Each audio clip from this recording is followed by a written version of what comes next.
From the snowy mountains of central British Columbia to you listening around the world, this, my friends, is Spaced Out Radio. I'm your host, Dave Scott, sitting in the captain's chair of SOR headquarters. We welcome you to tonight's show, including Kingdom of Nye Radio and Revolution Radio. If you want to take a listen to our archives, they are free for you at youtube.com/Spaced Out Radio. Do old Davey the favor, hit that subscribe button. Our website is spacedoutradio.com. We got a plethora of features for you, including rocking out to Bumblefoot and doing a little shopping on the SOR Vault. Tonight's show is brought to you by Chive Charities. Help make the world 10% happier by donating to Chive Charities today. You can find them on our website. Gian Quasar has investigated a broad range of mysterious subjects, from strange disappearances to serial murders, earning in that time the unique distinction of being likened to the real-life Kolchak. However, he is much more at home with being called the Quester or Q-Man. He's bloody eccentric, an historian with no qualifications, who sticks his nose into affairs and gets results. He is the author of several books, including his latest, where he is writing about trying to figure out the mystery of the Zodiac. Has Gian solved this case? We are going to find out here momentarily. Then at the bottom of hour number 3, I will bring you the SOR Newswire, brought to you by Paranoia Magazine. Mr. Quasar, it's been a few months since you've been on this show. Thank you so much for coming on back. I know you got some bronchitis you're dealing with, but I hope you're doing all right, my friend. Yes, I'll just have to cough once in a while. And my voice is kind of gone, but I think I'll make it. Well, cheers to you, man, for being a sport and coming on here while you're not feeling very good, while your throat is a little sore, but we're glad to have you. Are you doing all right through this whole virus and epidemic or pandemic? So far, yesterday was the worst day I think I'm coming through this. I don't know what I have, but it's unusual for me. So if it is the virus that's going around, I've gotten a mild dose of it, and I'll come through it. Well, that's good. That is very good. For people who may not be familiar with you and your work, John, why did you start to write about all of these really obtuse type topics of what we would call the further distances of the paranormal? It started in 1990 with the Bermuda Triangle, and I just had an ability to go find all these records with the National Transportation Safety Board and so forth, and found out how antiquated the whole subject matter was.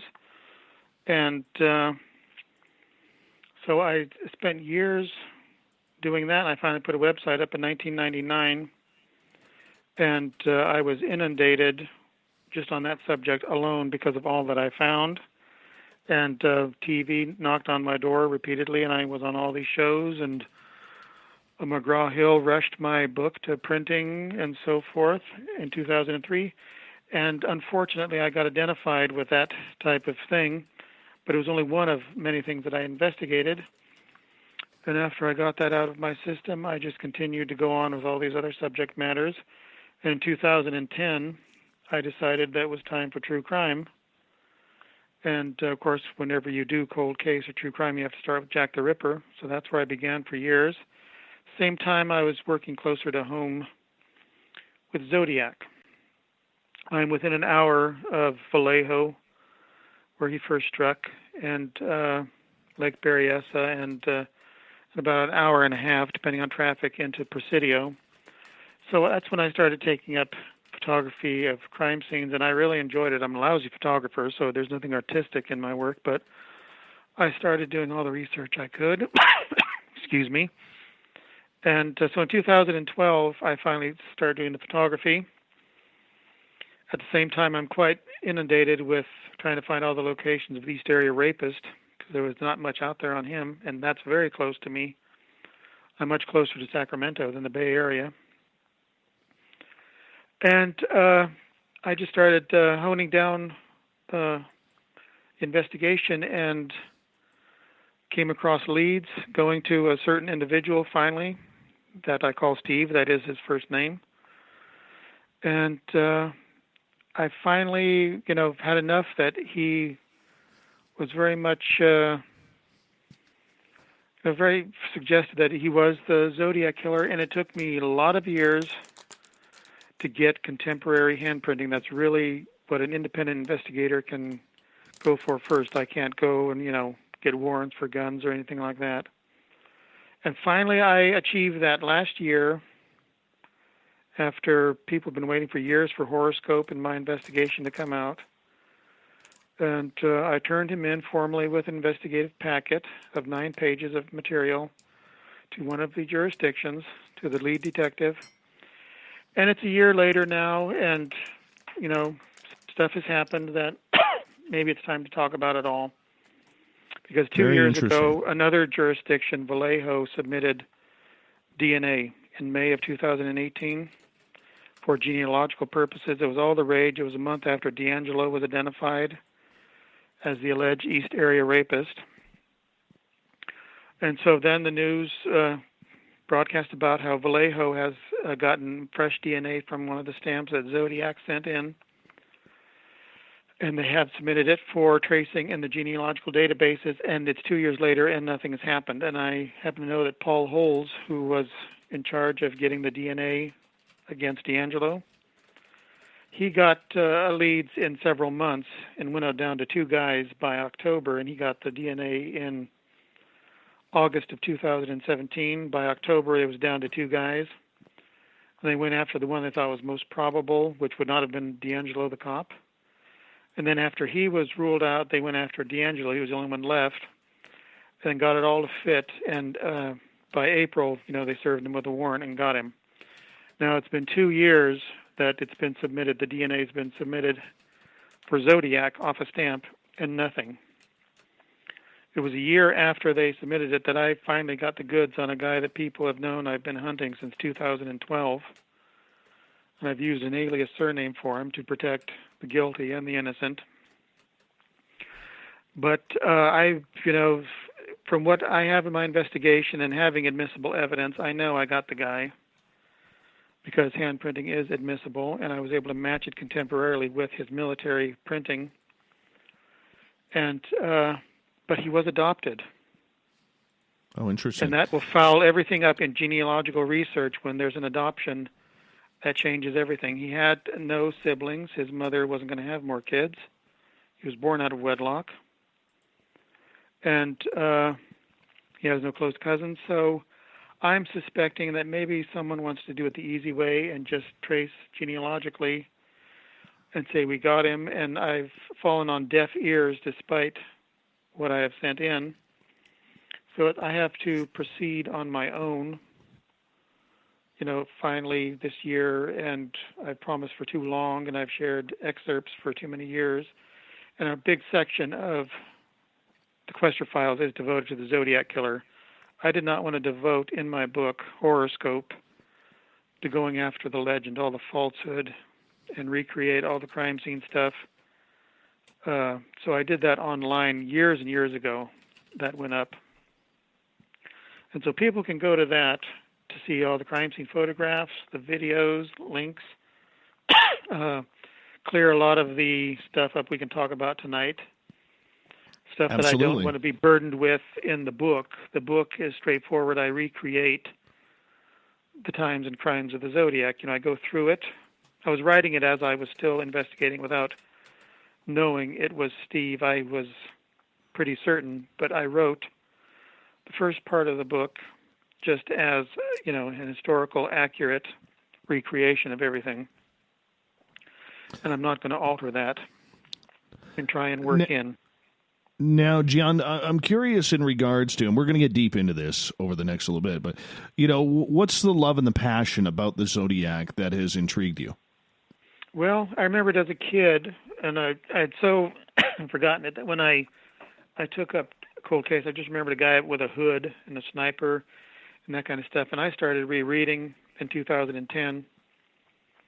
And it's the quest for mystery. I guess I bore easily, and I'm incredibly selfish. I want to solve a crime, or solve a mystery or contribute thereto to my satisfaction, but I'd like to share it with people. So I found I can do that with the web.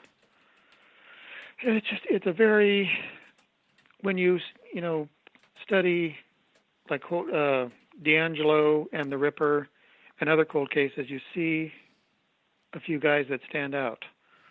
And they're the most the bold serial killers. They're predators, of course, and all predators are cowards, but these were more ingenious ones who went after more than just a victim. They wanted to shake up society. And Zodiac was someone, of course, who turned the era, a very antsy era, into his own. It was his stage to create more terror than murder. And all the chances he took. This was someone who, who flagrantly violated all the rules and got away with it. No one's ever been able to trace him despite handprinting, letters. He really went out of his way to protect himself, and he's always, he's leaving a trail of potential clues just by boasting. There's been other serial killers who have haunted lovers' lanes, but they didn't, make a publicity campaign of murder out of it in order to terrorize a society. And he did. The murders were just an ante in his game of death. And I figured this guy, he has to be exposed. Someone like this, just cannot be allowed to transpose into mystery like Jack the Ripper and become a subject of all these shaky suspects like Jack the Ripper has become. And 100 years from now, we still don't know, and there's going to be nothing but 100 books, vast conspiracy theories and so forth. So I was around, and I just going to the crime scenes and starting photography of it and working out geoprofiling got me hooked. And so I just had to keep on going. And fortunately enough, has been released that it is possible to get accurate investigative material. You can't get that with other cases. Very cool. Very cool. John, you have written about the Bermuda Triangle. You've written about other strange cases and developments over the years. What's different between writing a book like about the Bermuda Triangle comparatively to writing about, say, a serial killer like the Zodiac? If you take it seriously, you have to imagine you're going to go to court with it and then prove it. With the Triangle, with Bigfoot, with Flight 19, with even with the disappearance of the USS Cyclops, you can leave it with your theory based on inductive logic, and it remains this, intriguing accusation in some way about what the mystery is about. And that's actually very easy, but when you're out to solve a murder or serial raping, you take cold case seriously. You have to go after it and not just write something that's going to be another ghastly accusation against someone like these Bitter with Daddy books. And you have to be ready to solve it. You don't go to court and end with a theory. No one prosecutes a case on theory. You have to have evidence. And so you go for cold case, you go for evidence, and you got to know what it is, and you got to know what clues lead to it. And you really have to refine your thinking and take it seriously, because I'm not interested in writing another book that just clears, sets the mystery out for people. The purpose is to solve the crime. And I can, some of these I don't intend to write about, but Zodiac was one that required a book. It's like D'Angelo, with the East Area Rapist, I never intended to write a book. That's something that could not be done. It was already done by a couple of the detectives. I maintained everything online. I don't know how many pages, 80, 90 pages on the Q files. I got millions of views. I, turned it from the obscurity the case had been back in 2011 when only one book had been written and self-published by one of the detectives, a very fine man named Larry Crompton. But on the web, there was very little. There was a message board where people talked behind alias names. And there was Robert Neville had a website up, and J.J. D'Angelo listing cases or the newspaper accounts. But there was no crime scene investigation. And so I shoved all these pictures up, video on East Area Rapist case in 2014. And it zoomed from there, and thank God I never had to write a book. But I was glad to do it that way, and it contributed. But with Zodiac, the website, which people can go look at, is a far different thing. This is just clarifying relaying the foundation. But for something like this, you have to go after and solve the guy, solve the crime by exposing the guy. And for 5-6 years, ever since people knew I was after Steve, I just had to wait, and I would get emails saying, when's the book out? When are you going to identify him? And of course, you get lost in the static then, and that's fine with me because so many make a claim, and we can go over my investigation, how I had to winnow it down to who is the most likely person. But so many have made claims, and it's their father, it's their cousin, it's their uncle. It's this guy because his face looks like the San Francisco composite picture, which is incredibly inaccurate. And it was just, it was something I could do, and it's very, very different from anything where you're presenting a mystery without solution to where you have to present a solution. And true crime, you simply cannot, I don't wish to anyway, and I'm not a writer. I investigate in real life, and I write about some of my cases. But so that makes quite a bit of a difference. I'm not someone who's right for hire to do true crime and just write out a mystery and leave people, dangling with an inference that it might be this guy or that guy. This is to be the investigative thesis that shows my work and then points at the guy and shows the evidence. Not an accusation, the evidence. Not an inference. The book will show writing comparisons. They're on my website as well on the updates page. And you can look for yourself. And then so much more in the book as I tracked his mother's rather unusual life, including a secret marriage, how he got to San Francisco for 1 year in the area where Zodiac did kill, near the Presidio. And then you begin to see when you encounter everything about the suspect, you begin to see how it fits, how his stepfather actually was part of the designing of the new Humble Oil refinery on Lake Herman Road. And then the evidence that shows Zodiac really only knew Lake Herman Road. He wasn't too very familiar with Vallejo or even Columbus Parkway.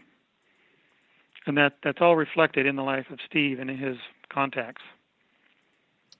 Interesting. Well, and we're going to get quite minute about everything. Yeah, and we're going to get heavily into that as the show goes on here, John. With this, you made a real interesting comment that, you've been working on this book for 5-6 years. When you want to get it right, there really is no timeline, is there? No, the book has essentially been done for a few years, and I've been sitting there waiting to get the final few chapters written when I finally obtained admissible evidence in the form of matching printing. And that, as I say, finally happened last year at this time when I did obtain military from the 1960s. He was in the Air Force, so he got his wing walkers. And there was the printing right there. And even the variations, Zodiac had a wide range of varying his numbers, making a 9 like a backward P. And Steve did that as well. It was a long search. It was since 2012. So then in 2019, I finally got the admissible evidence. I had so long searched, you'd be surprised how hard it is to get contemporary handprinting from 50 years ago. No kidding. Now, is this Steve still alive? He is dead. He is, eh? Yes. He lived a rather full life. He saw Mel Bella's empire collapse and all these things. How much he repented of what he did, I don't know. But he did go on to live, getting a bit ahead of ourselves, but he did go on to live a rather long life working for the government. And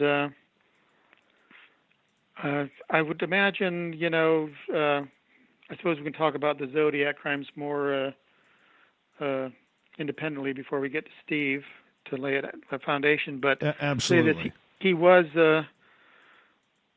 discharged basically in everything but Section 8 officially from the Air Force for mental problems in 1967, and a year and a half later, the Zodiac murders begin as he returns to the area. And he burns hot, Zodiac burns hot for a while. And we'll just, we can talk about how he then kind of changes his attitude in his later letters and then disappears. And we can get into Steve, I guess, then after that, see how he fits the actual evidence. But he got away. People might try and say, well, he's finally, before the great judge. But, when it comes to our responsibility here on Earth, Steve got away with it. Zodiac got away with murder. And will cautiously say Steve. But I have to say he does have he's the only one to ever, that I can present out of all the suspects that have ever been presented. He's the one that does have matching printing. Right. He was around, and there are reasons, many other reasons, rather than printing, to suggest him. All right, we've got just over 90 seconds here before we got to go to break at the bottom of the hour. Author Gian Quasar is our guest tonight. He apologizes for his coughing that is happening. He has bronchitis right now that he is battling through, but he is a trooper and with us. So with this and the years that it took to finally get confirmation on everything, do you feel satisfied as we go into getting deeper into this case here in the next half hour? Yes, that I did my duty. I fulfilled my word. I had promised 8 years ago to contribute significantly or solve the case.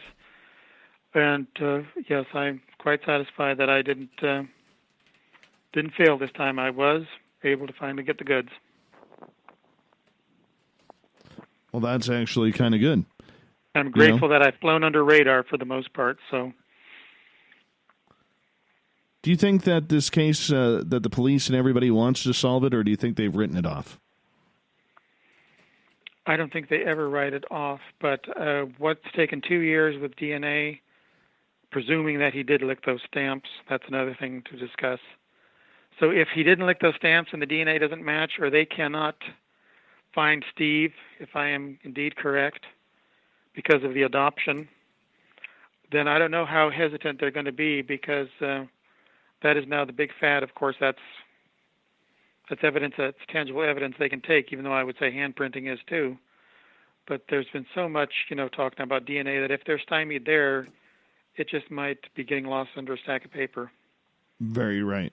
Very much so. Gian Quasar, you hold on here because we are going to go to break here at the bottom of the hour. We are talking about the serial killing case of the Zodiac, an incredible, mysterious case that is still unsolved to today. And we're going to go into the detail, the history, coming up with Gian Quasar right after this on Spaced Out Radio.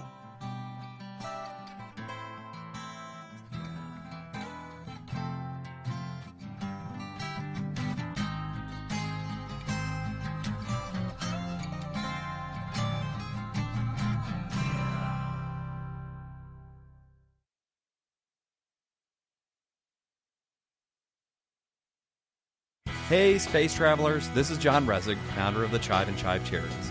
If you know anything about our website, you'd know we like to do things a little differently. We're not some faceless organization collecting money for a nebulous cause. Our donor dollars go directly toward life-improving items. Then we give those items directly to an underdog who needs it most. To become a donor with Spaced Out Radio's official charity, Chive Charities, just go to chivecharities.org/donate. From the heartlands of Canada to beards around the world, we know how to take care of you. Fill your follicles with the Mighty Moose Beard Oil. All our oils and balms are handmade and 100% natural ingredients because we care about your beard. And hey, use the promo code SOR2019 and get your Mighty Moose Beard Oil today. You can check us out on our website, mightymoosebeard.com.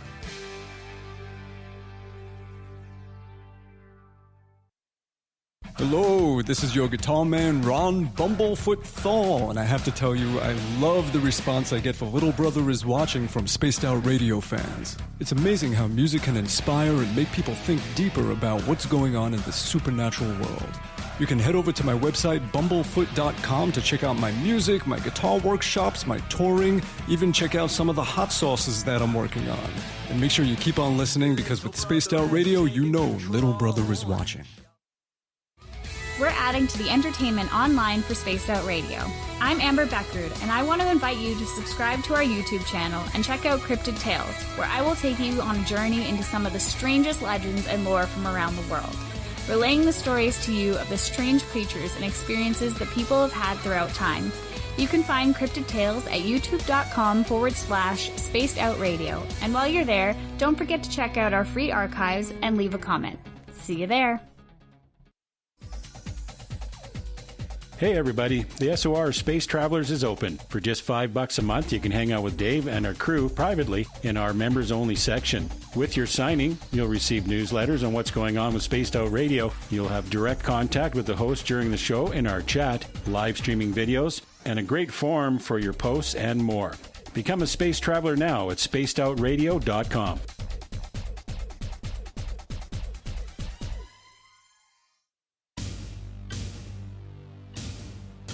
You wanted new SOR gear, and now you can have it. The SOR Vault is fully stocked with t-shirts, hats, hoodies, mugs, and everything in between, with great logos for you to choose from. So head on over to spacedoutradio.com, click on the SOR Vault, and go shopping. Pricing is quite affordable, and you can look good representing your favorite show. So go to our website and pick up your new SOR wear at the SOR Vault today. If you like it hot, real hot, then heat up your meals with Bumblefoot hot sauce. Get your Bumblefoot hot sauce today. The sauce, Bumblicious, and the 4 million Scoville unit Bumble. We're going in hot, real hot, coming out even hotter. Keep the milk nearby and tantalize your taste buds tonight. Bumblefoot hot sauce, available now at kajans.com. Cold drinks, great food, and the best music in Vancouver. The Moose Vancouver is the place to be, open until 2 a.m. nightly. Everything on the menu starts at just $6.95. Who serves food that cheap anymore? At the Moose, you'll never know who you'll run into. Rock stars, actors, athletes. It's the place everyone wants to be. So join us at the Moose Vancouver, the official party bar of Spaced Out Radio. Hello, Space Travelers. It's me again, Carl. Don't forget to join the Space Travelers Club for just $5 a month and follow Spaced Out Radio on Twitter at Spaced Out Radio. Our Instagram, Dave Scott SOR. Our Facebook page is Spaced Out Radio Show. Our archives are free at youtube.com/Spaced Out Radio. Come woo it up with Spaced Out Radio today. Bye!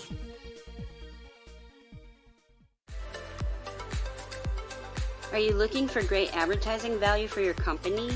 Look no further than Spaced Out Radio. We have a multitude of places to get your name out there, including commercial ads during the show, special promotions, and banners on our website. Our audience is proven to support the companies that support our show. We can make your budget work for you. So for more information, please contact us at sales@spacedoutradio.com. At spacedoutradio.com, we are keeping you up to date on all the news with the SOR Newswire. Captain Shirk leads the team that is bringing you the news of the day and exclusive stories on everything paranormal and supernatural. It's free to read, it's updated daily, and it's right there for you. The SOR Newswire is a one-stop shop for the news of the day. Check it out at spacedoutradio.com today. Need that weekend supernatural fix? Look no further than Spaced Out Saturday right here at spacedoutradio.com. I'm Stacey Edwards. And I'm John Edwards. Each Saturday night, Stacey and I are going to bring you the best in paranormal, cryptids, UFOs, you name it, and we're going there. It's all about the experience and to share the knowledge with all of you. So tune us in every Saturday night on Spaced Out Saturdays, starting at 9:06 p.m. Pacific, 12:06 a.m. Eastern, only at spacedoutradio.com. Hi there, this is the paranormal lawyer Michael W. Hall. I'd like to invite you to listen in each Sunday night where we're going to open up your eyes to everything strange and paranormal. I will be hosting some great guests with topics that affect us all, such as UFOs, ghosts, and everything paranormal. Let's learn together on Spaced Out Radio Sunday with myself, Michael W. Hall, the paranormal lawyer at spacedoutradio.com.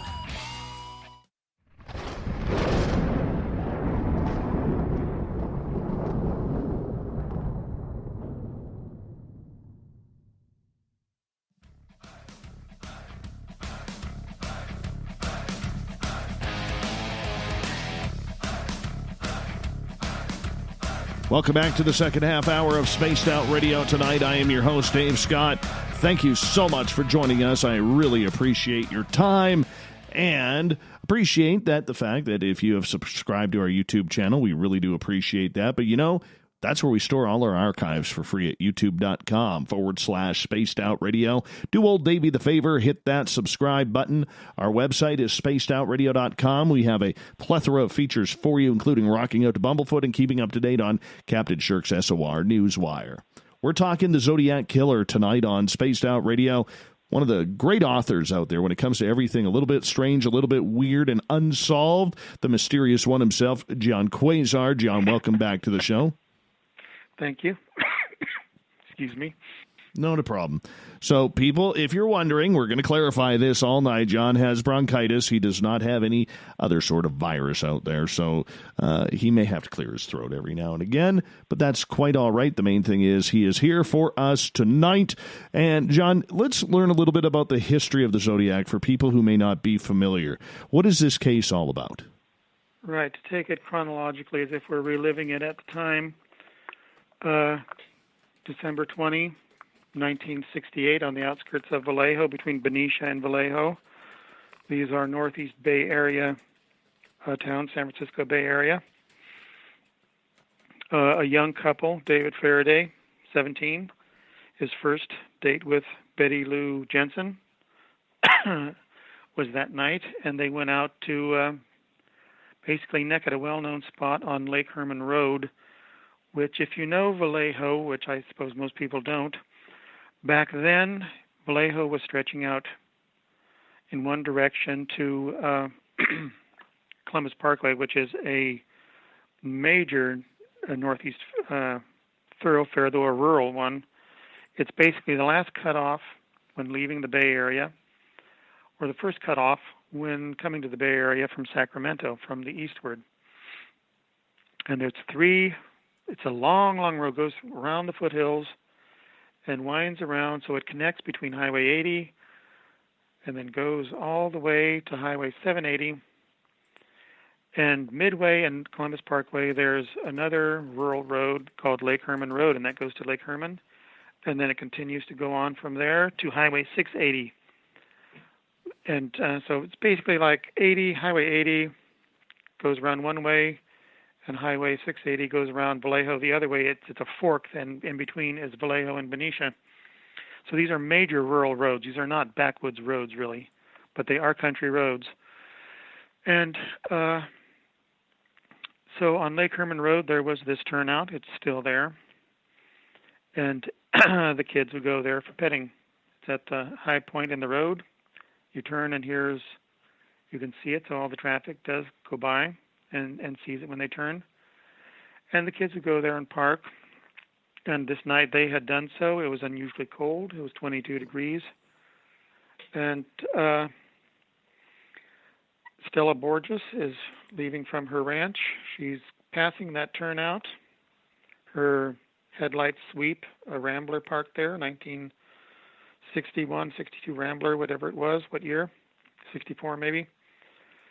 And she sees this girl lying on her side right on the edge of the road, and then a young man laying out by the back of the car.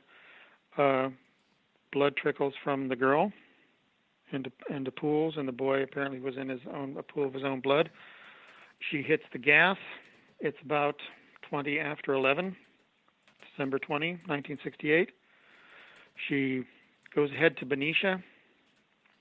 She finds a cop parked there on the outskirts. She's honking her horn, and she says what she saw, and Benicia police are there. And the girl, by this time, had rolled over onto her stomach. She was dead, blood trickling from her. The boy was still breathing, his upper body in a pool of his own blood, his arm over his head, his glass ring balancing on the end of his ring finger. And the car was shot up. There was 2 bullet holes in it, one in the top above the door, one that blew open the back window, and a lot more .22 caliber shells around on the gravel turnout. It is Solano County jurisdiction for investigation, so the sheriffs are there. The boy, David Faraday, dived died on the way to the hospital. And no one took any claim as this double murder. It was chalked up that of a crazed killer. But what he did is he parked next to them. Leslie Lundblatt and Robert Butterbach did a great job backworking who was on the road at that time, and a witness passed by just before it happened. He saw a low chrome car parked next to it. He thought he heard a shot about half a mile down the road. And so what apparently the killer did is he got out of his car after parking parallel next to David Faraday's Rambler, probably fired a shot in the air to get him out. Didn't work. He fired a shot through the back window, then went over the top of the door, and they slid out the passenger side door.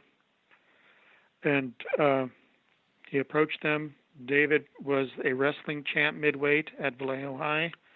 He probably tried to take the guy out because he knew what the score was, and that's how his ring almost came off. He tried to wrestle him. He was shot point blank through the left ear. The killer then got up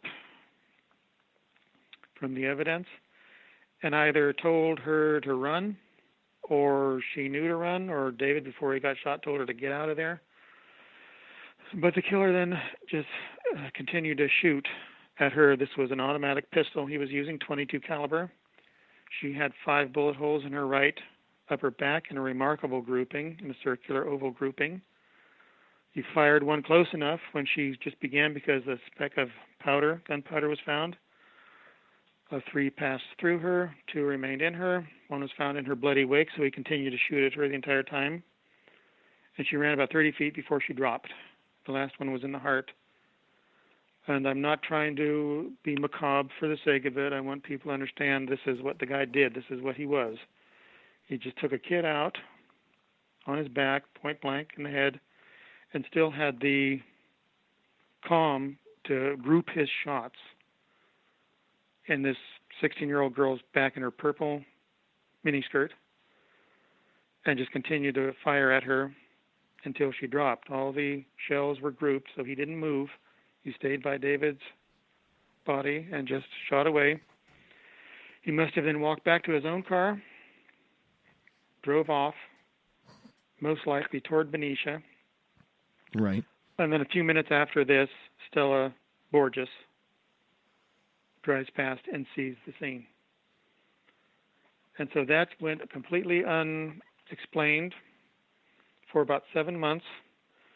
And now we're in the summer, high summer of 1969, 4th of July. Vallejo shoots up fireworks. They have a big regatta over the bay. It's a blue-collar town into shipbuilding. Its traditions go way back, long before Jack London's time. And Blue Rock Springs Park, which is on Columbus Parkway, you go out Spring Streets from Vallejo, turn left, you pass Lake Herman Road on your right. You keep on going, goes uphill, down into the bosom of the mountains. And here's this huge grove of eucalyptus trees. And then this little parking area for two lengths of cars. And that was the parking lot back then. It was a turnout in the road. And this is a very famous park in Northern California. It has its own springs there. That's why it's called Springs Road, Blue Rock Springs. It's a healing spring. And it's just a huge country park. It has boulders that line the parking lot, an old redwood sign with yellow printing on it, Blue Rock Springs Park. It's actually a very beautiful park, and then all the stand of trees. There's stand of trees even in the parking lot. And so that was a big shindig at the park that night, but by close to 12 o'clock at night, it had all cleared out, and that's where Dee Farron had brought Mike Mayhew. Her buddy's 19, she's 22. She picked him up late, as always. They were supposed to go into San Francisco that day. She's married. She has her husband's a cook at Caesars. She has a baby girl, but she, kept friends in her, male friends in her life still. She picks him up late on Beechwood, where he lived. And according to him, she wanted to talk. They were famished. They were going to go to Mr. Ed's, but then she says she has to go talk. So they go out Springs Road to Columbus Parkway and pull in to the parking lot at Blue Rock Springs Park, which is completely abandoned now. They're not there long, according to Mike Mayhew. A car pulled down. They're parked crooked. She's got her lights angled at the sign where it used to be Blue Rock Springs Park. Big sign, redwood, yellow writing. She turns the lights off. She keeps playing the radio, so she's not parked in a stall. This car pulls up next to them and stops and shifts. And it's pretty bold. It's not highlighted, why they would be a little, unnerved by this. But since she's parked crooked, this guy's imitating her parking. So he's parked right in the center at an angle to her. Since she knows everybody, Mike says, "Do you know the guy?" And she says, "Oh, never mind." He starts up his car, lights come on. He pulls out and goes back toward Vallejo. Moments later, the car comes back, and this time parks behind them, shining the lights through the car. They're sure it's the cop now. Cop Hoffman, he's frequently, checking the park. And so a big handheld flashlight begins to move around, and that does it for him. They're sure it's a cop. So Mike moves forward to pull out his wallet to show it. At that point, he hears spitting sounds like a silencer, and he's hit in the neck. He's hit, I think, in the shoulder, and Dee Farron is still holding the wheel of the car. She's hit by a few shots, one in her right upper back. One goes through her right arm and out her right arm. It goes into her left arm, then and out her left arm. Another one does the same thing. So she has 8 holes just in her arms and one in her back, just from 3 bullets. The shooter then walks back. His shadow cuts across his own headlights and moves over the inside of their car. Mayhew lets out a cry of anguish. The shadow stops. He comes back, and he stands at the door. The flashlight's on him. He fires 2 more shots. Mayhew's in the back seat now, jumping around, trying to avoid the shots. He gets shot in the knee, and I believe the hip. And then the guy pumps 2 more bullets in the right back, grouping them yet again in the right back on Dee Farron, who's slumped over the steering wheel. He walks out. He walks back to his car. Shadow lumbers over before his headlights again. He gets in, pulls out and around. He doesn't know Mayhew fell out of the car and sees the guy at an angle. He has a big head, big face. He has a car similar to Dee Farron's Corvair, probably a sedan if it was the same, but a larger, so a 4-door version. It's a low chrome car. It's a lighter type of brown. He pulls out and he goes back toward Vallejo on Columbus Parkway. Shortly thereafter, 3 teens come down from the Highway 80 way on Columbus Parkway. They're looking for a friend. They see the car at an angle in the parking lot, and it is a higher elevation than the road, so they're looking up at an angle. And then the blinker light comes on, and Mayhew falls out from behind it, and they see him, so they go up and look, and here's a guy spitting blood, saying, "Get a doc quick." And so they get out of there, those 3 teens. They go to his house on Castlewood. They call the cops. And the cop who had just checked the parking lot, about 10 minutes before, gets the call, can't believe it. Another cop's in front of him. They both do an immediate U-turn on Columbus Parkway, and they're ripping back past there.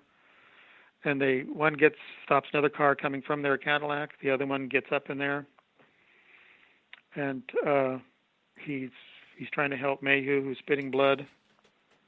Another cop comes from the other direction, and there's Farron. All she says is "my," something like that. So it's "I" or "my" for Mike. And that's an enormous, tragic scene, but they're both still alive. While they're on their way to the hospital, Vallejo PD, Nancy Slover, she gets a call. And it's a very carefully worded call from a young man's voice, that there's been a shooting, there's been a double murder at the park, and he gives rather bad directions. And then he says, "I also killed those kids last year." Wow. Then he hangs up. Then he says goodbye in a taunting way. He's very monotone. He doesn't let her interrupt him. He says, I killed those kids last week. Then he changes his inflection to a taunting goodbye, like more's to come. And that is then the first time that there is a confession to the Faraday Jensen murder just up the cross street, Lake Herman Road. People can read the details of that. They don't need to hear all the investigative material there. But a month later, then the Vallejo Times-Herald gets a letter. The San Francisco Examiner gets a letter. The San Francisco Chronicle gets a letter. It's written by the same hand. Kind of a quick, slanted writing. But there's a piece in there, a separate piece of paper with a very neatly done cipher. And it's all one part of the same cipher. And the person demands that they publish this or he's going to go on a kill rampage. And two of the letters to Vallejo Times-Herald and San Francisco Examiner, he's going to go on a kill rampage if they don't. And he adds something extra in the letter to the Chronicle that if you crack the cipher, my identity is in there. That's the big hook. The papers acquiesce, and San Francisco is intrigued by these ciphers that are published in these three different newspapers, and then by the claim that this guy is out there, he's going to go on a kill rampage, that he's responsible for the Blue Rock Springs shooting. He's responsible for the Lake Herman Road shooting of 7 months before. There's only the signature on each letter is a zero with a cross through it. It looks like a gun sight, and that's what people take it to be. The Jack Stilts is chief of police of Vallejo. He doesn't buy into it that the writer is the guy that was at the crime scene. Anybody who had contact with the crime scene could make these statements in the letter as proof. The letters were really not gloating. They were just proof that this person is the killer. So this girl was in this position at the crime scene. I used this type of ammo and so forth. So the writer is merely trying to show he was there, but Stilts doesn't buy into it. And challenging the killer, maybe he wasn't expecting that. So a few days later, he writes back to the Examiner, and he then introduces it. This is the Zodiac speaking, and it qualifies how he, the writer Zodiac, is indeed the killer. And he gives more information, but most of it's just gloating. It's unrehearsed. His other letters must have been very rehearsed. He probably didn't send them in sooner because the news was consumed with the space launch. Yes. The moon. Now that it's calmed down in early August, he's now sent the letters in. And without carefully preparing, he shows he just has a propensity to brag. A few days later, a couple named the Hardens, Don and Betya and Salinas, crack the cipher. And of course, then it's just gleeful, gloating, simple syntax. I like killing people because it's so much fun. And it goes on from there, and he's collecting slaves for the afterlife. And so everything indicates this is some occult nutcase out of San Francisco, out of the Haight or something, the Haight-Ashbury, that has some kind of hippie religion. And all the letters are mailed in San Francisco. Postmark shows that. And this begins the crime spree of the Zodiac killer. He was more known at this time as the boastful slayer, the code killer, the cipher slayer, because people were so fascinated by that cipher. But nothing happens for 2 months, and the news begins to fade. And then in late September 27, there's another young couple. They're way up in the boondocks at Lake Berryessa in the northwest, even further away from the Bay Area now, northeast rather. And now they encounter a guy this late in the evening, close to 6:30. They're just laying under two oak trees on a little knoll that goes out into this very, very quiet lake. It used to be a valley, and then they flooded it. So it's kind of like a Scottish loch. It's a very long lake with all these little peninsula going out, little fingers, and little lagoons in between them. They're out on the edge of a knuckle of one of these fingers. And that's when it's flooded, it's this little island, but right now the water level is so low that you can walk out there. And a guy pops up behind the third tree, and he's looking at them. He hides behind there. She nudges the guy she's with, Brian Hartnell. Her name is Cecilia Shepard. And then the guy walks out from the tree. He's got this strange hood on his head. He's got a automatic pointed at them. He approaches them. They're up on they're rolled around on their stomachs, and he tells them to take it easy. They're allowed to get up on their knees. And they don't have to go through all the words, but basically he's just telling them he escaped from a prison and he's got to rob them because he needs money and he wants the keys to the car. And so after all this, he finally hog ties them, which is to tie them their wrists behind them and then tie their ankles and then attach the ankles by a rope to their wrists. Yes. So they can't do anything. And then he just starts stabbing the boy 6 times. And Brian Hartnell feigns death. She's freaking out, and he starts stabbing her. And she's rolling around and resisting, and he stabs her in the front as well. And so she's stabbed 21 times. The guy then just walks away, and they start talking that they need to get out of it and get help. They get themselves untied. He's jumping up and down. There's a guy out on the lake, Ronald Fong. He comes in closer, sees they're covered with blood and screaming. He gets out of there, goes back, gets a ranger, and they get help. And so they get them both to the hospital in Napa, which is about 45 minutes away. And the rangers and the sheriffs that are up there at that time notice on the side of Brian Hartnell's Carmen Gia, where they parked on the side of the road, on Knoxville Road, that there's this writing. There's the gun sight symbol, and then dates, Vallejo, and then the dates, and then the time and this date, September 27, 1969, 6:30 p.m. And that it's a ledger. And this was basically Zodiac proving, finally, because there was still a lot of doubt, that here's his handwriting, the same printing that matches his letters. He's at the crime scene. And that's basically was his motive for writing on the door. He didn't care. He didn't care, as we only got about 20 seconds here. He didn't care how he killed, as long as he killed or attempted to. Got the credit now, finally. Exactly. And that seems what it's all about. Exactly. He needed the credit. He got what he wanted. John, I'm going to get you to hold on right there because we're going to go to break here at the top of the hour. We're going to get really deep into the Zodiac Killer with author Gian Quasar here on Spaced Out Radio. Oh, I love this stuff. This is good radio tonight. It's going to keep you looking all around just to make sure that nobody's watching as you're listening to Spaced Out Radio.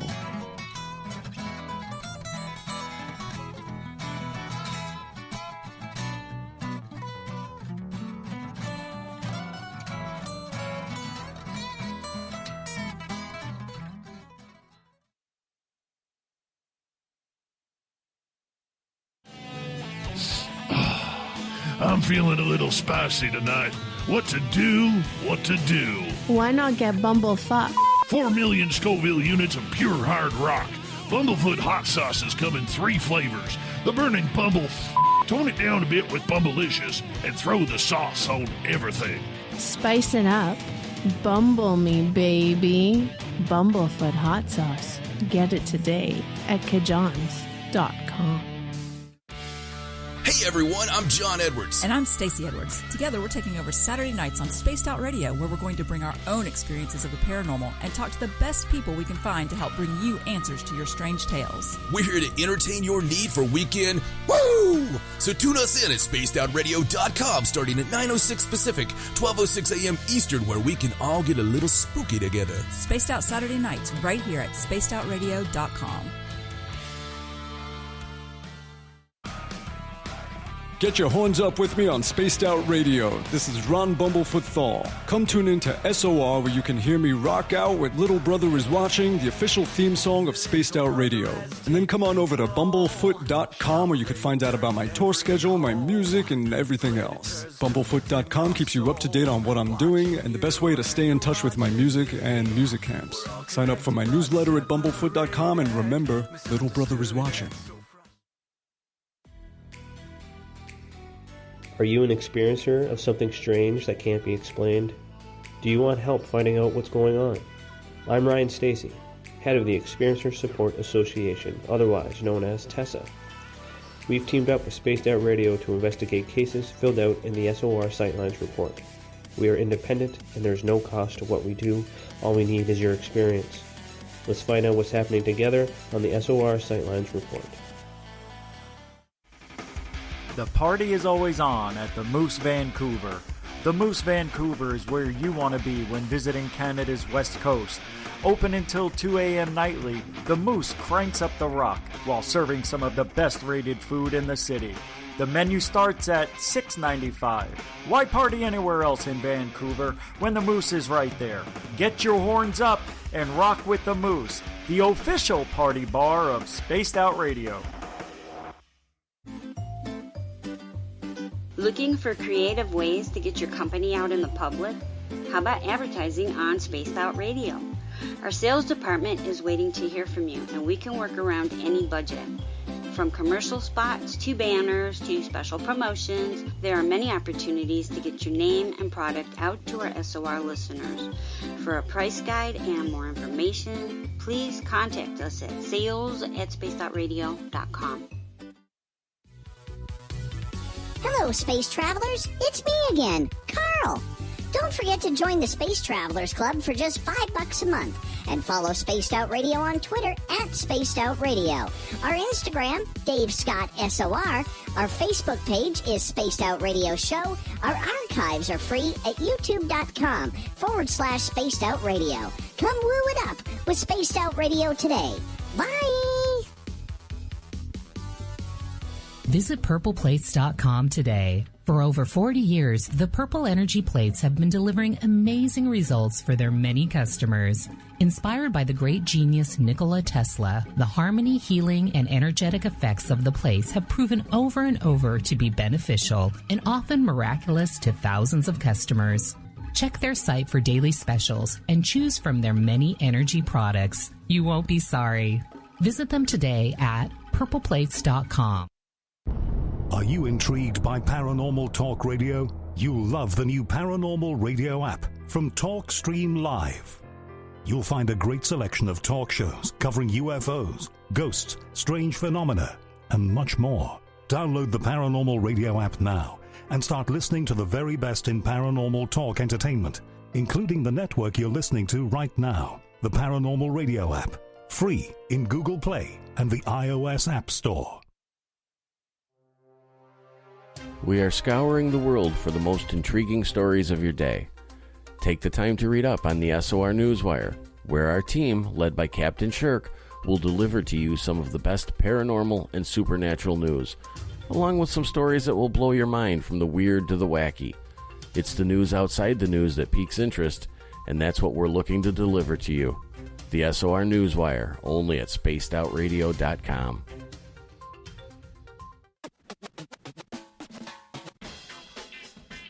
The SOR Vault is open for business, and do we have some cool swag for you to pick up?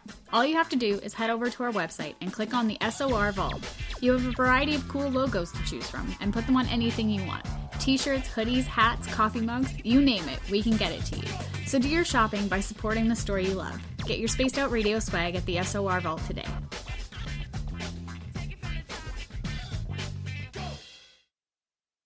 Hi, this is Amber Beckrud, and I want to invite you to subscribe to our YouTube channel where we store all of the SOR show archives for free.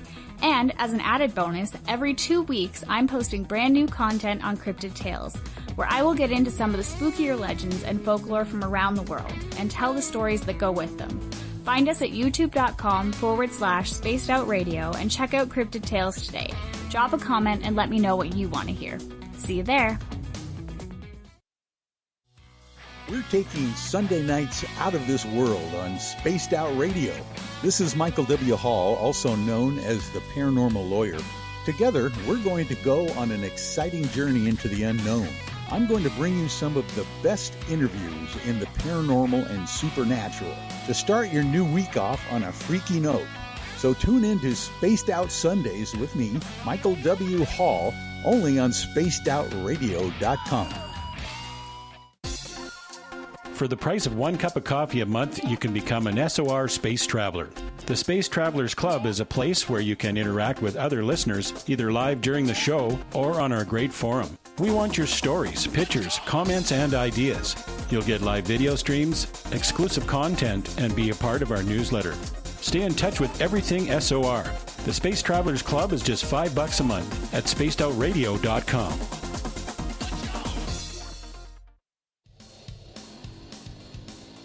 We all know on Spaced Out Radio we love a good beard and mustache, so why not take care of your facial hair with Mighty Moose Beard Oil? Made in Canada, we're taking care of beards and stashes around the world. We use 100% natural ingredients with our oils and balms to make your whiskers feel silky smooth. Use promo code SOR2019 at mightymoosebeard.com today.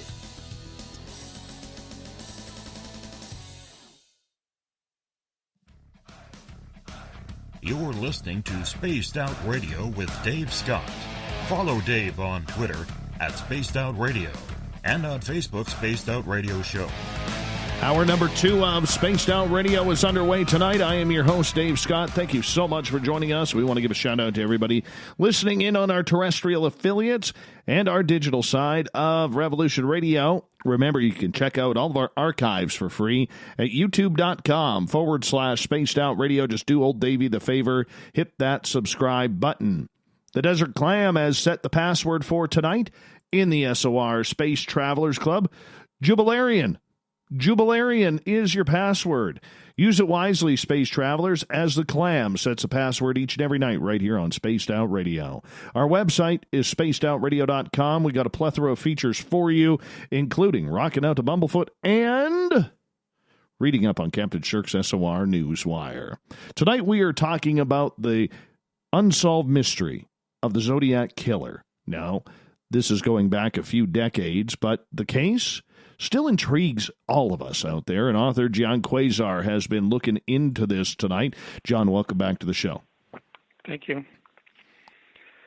So where we left off, I was telling your YouTube listener, just to underscore that I wanted the listener to appreciate the moment of Zodiac writing on the car door of the Carmen Ghia. There was a very decided reason for doing that, and that was the fact that Jack Stilts had made such doubt about the letter writer calling himself the Zodiac, if that really was the same as the killer, or was this just a crank writing letters. And when Zodiac responded, calling himself the Zodiac, in early August, he really didn't clarify things because his letter was basically bragging. And so now on September 27, he clears any doubt by writing on the car door, and the printing does so definitely match the printing of the one calling himself the Zodiac. So it's proof positive that the letter-writing Zodiac was in fact at the crime scene. So we have to understand this is some guy who really wanted ownership to the murders. Something was coming up. This was the resume and his game of death, and that's kind of where we are right now. Was this just about popularity? No, I think he was already planning on something coming up. He wanted to, from the very beginning, from his letters, it was clear he wanted to panic the metropolis. He was threatening a drive-by shooting. He was going to, kill dozens of, couples if they didn't print his letters. Then he responded quickly and called himself the Zodiac, just, again, rather poorly boasting, thinking he was really giving viable evidence to the police to prove he did do these. I don't think he, as I said, was expecting Jack Stilts to question it. And so he wanted ownership to what were, they're not ingenious killings. The murders in Vallejo at Blue Rock Springs Park and Lake Herman Road were essentially drive-by shootings. And then this is countered by his gleeful ciphers saying how he's, hunting slaves for paradise and he likes killing people and all this stuff. And man is the most dangerous game, when he's really just picking off surprised teenagers at petting spots. So his killings were utilitarian and they had a greater purpose.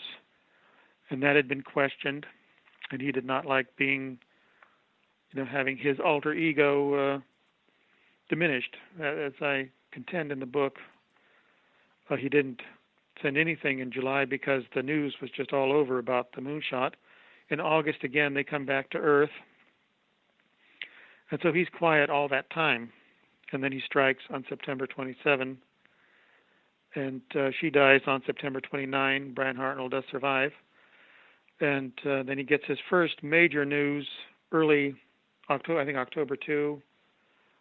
The East Bay area communities, there's TV news announcing what happened and showing an insert of a sketch from witnesses of a young man walking around the hills of Lake Berryessa during the day.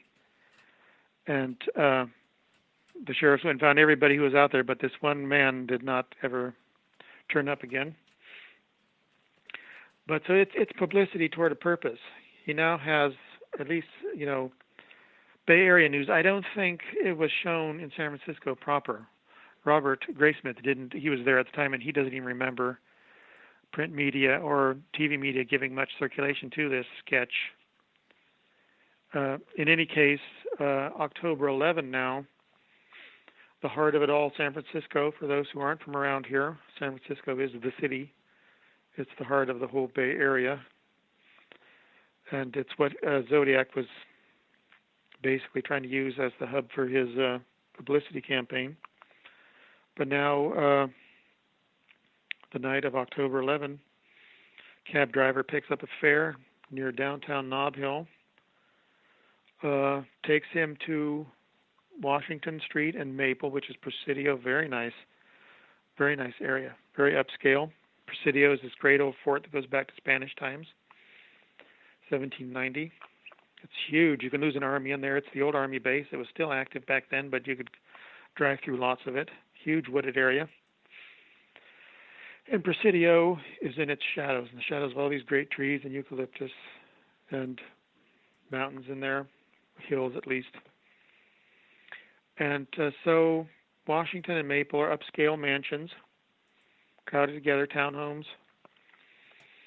Washington and Cherry, one block up from Washington and Maple. Kids look out from the upstairs window where they're having a party, and they see a guy inside the cab. The cab is parked under the cone of the overhead light. The guy inside the cab passenger is going through the driver's pockets and so forth, and then he seems to rub down something around the steering wheel or whatever. He gets out of the passenger side, walks around, does some more wiping with a cloth, walks through the cone of light, and walks down Cherry Street. One street over is Jackson Street, and then there's the Presidio on West Pacific. There's the mansions on Jackson Street. Behind them is nothing but the dark cutout of Presidio. And so they realize something's going on. There's a robbery. They never heard a gunshot, but they know something's up. Call the police. Squad car arrives, and the cops walk out. On the passenger side, the body of the cab driver, Paul Stein. His arms are out over the gutter. His head is almost leaned out, the back of it touching the floorboard or the runner, and blood is dripping. It's from his hands, his fingers onto the pavement. And so it was point blank. The killer just put what appeared to be a 9mm and right up to the guy's head, either sitting behind him or next to him in the passenger seat, and killed him and robbed him for very little. Got $11. The detectives, of course, everybody's heard their name. Dave Tosky and Bill Armstrong arrived about an hour later. From the meter, they determined where the guy was picked up. They did this great job at back working where all the fares were so they could eliminate the fingerprints of anybody else who was in the cab. And it's just this pointless, brutal scene of this 29-year-old cab driver who shot in the head for $11 that was on him. And the killer supposedly got away into Presidio. Two cops were racing by just a few minutes after they got the call. One of them, Don Falk, as most people have heard, saw this lumbering figure walking down toward Maple on Jackson with his hands in his pocket, his head down. He was wearing baggy pleated pants, not the fashion for 1969 anymore. This is something from the 1950s still. A derby windbreaker, so a light blue windbreaker, low-cut shoes. He was wearing glasses. He had a crew cut, what appeared to be a crew cut anyway. And he sees him for 15, 20 seconds as they zoom by, and the guy looks like he turns down to this dead end of Maple, which goes to West Pacific, and that goes into Presidio. People can see all my pictures in the video on the Quester files to understand the location, because I walked it and filmed it. In any case, it's from them, from Don Falk, that the police then believes the Zodiac, the killer, I should say, he's not known who it is. And so the killer then went into Presidio, and the entire search goes over to Presidio, and the searchlights are beaming around in the sky, slicing through there. The dog teams are in there barking, trying to find him. The motorcycle cops are going through this huge area. And so all they have is a cab killing. 2 days later, a letter comes into the San Francisco Chronicle. Letters editor opens it up. Out falls this stained swath of cloth, gray and white stripe, with blood on it. In it there is a letter written in that same very familiar writing that says, "This is the Zodiac speaking." This is the second time he's used it.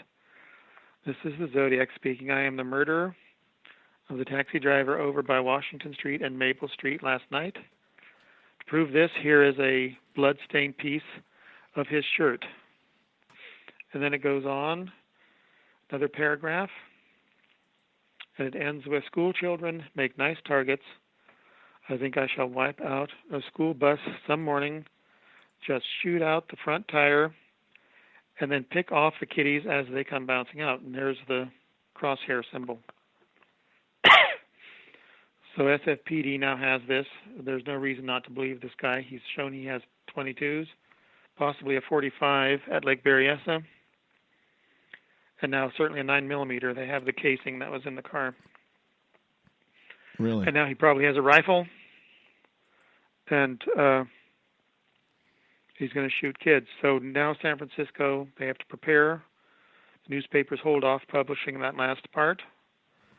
They now know this is the guy that was known as the Boastful Slayer, which was a more popular term still at that time, who now calls himself the Zodiac, is responsible. And then a couple of days later, the press conference with San Francisco PD prepared. Marty Lee, the head of detectives, he reads the final paragraph, and San Francisco and the whole Bay Area goes into alert. And the police are following bus drivers. The buses, there are 2 drivers aboard in case one gets taken out. The bus drivers are told to keep on driving if the tire's taken out. And so in the rural areas, same thing over the whole Bay Area. Sheriffs, rangers are following the buses. They've got cops on roofs in San Francisco, sniper cops. And it's world news now. Walter Cronkite picks it up. Everybody picks it up. And the nation has now heard of the Zodiac, and he's now they know he's the cipher guy from the summer. And we have an interesting phenomenon where it's an entire autumn of angst, waiting for this guy to fulfill his threat against school buses or to kill someone else. And there's no reason why they shouldn't believe it, considering he has shot 7 people, 5 of whom died and 2 have survived. And this begins the era of the Zodiac. He is now famous, kind of belatedly with his name. And he has all this gratuitous publicity because some poor madman up in Napa says he's the Zodiac and gets Melvin Belli on a very popular show that I used to watch as a kid, Jim Dunbar's show, AM San Francisco. Paul Stein's brother, Joe Stein in Modesto, challenges Zodiac to a duel, and that gets all this news. And it keeps telescoping. The psychologists are giving their opinion. News continues to follow it all. The astrologers are being consulted, and they find out, the police find out, and Marty Lee announces, rather embarrassed, that they had to go talk to astrologers, that the circle with the crosshair is the sign of the Zodiac. It represents the universe, the center of the universe. So they are talking to astrologers to see if they can't learn something about how this guy might strike, what his patterns he might follow. Everything points to this guy's a real wacko from San Francisco, because all the letters are mailed from San Francisco. although he goes out into the boondocks to kill except for Stein. But Marty Lee is right. He believes that Zodiac has a connection to Presidio because he struck too quickly after Lake Berryessa. And he knew the quiet nature and the routine of the Presidio, and he could not have learned that in just a couple of weeks. So he's sure that Zodiac is some fat paper hanger hanging out in a basement somewhere who has a connection to this one area of San Francisco at least. And all this investigation is going on. There's the Zodiac task force with 10 guys. They're talking to every chiseler, pimp, and prostitute to see who the loner is, who's the guy that had the haircut recently, because the first composite at Napa shows a guy with very obsolete styled hair, from the 50s, combed over. And then Don Falk and the kids see a guy that has a crew cut. And so this happened in about a week or so, that this guy got a haircut. Interestingly, Don Falk didn't know what Zodiac looked like at Lake Berryessa because Brian Hartnell and the Zodiac and the Napa artist did not finish the full body composite until October 24.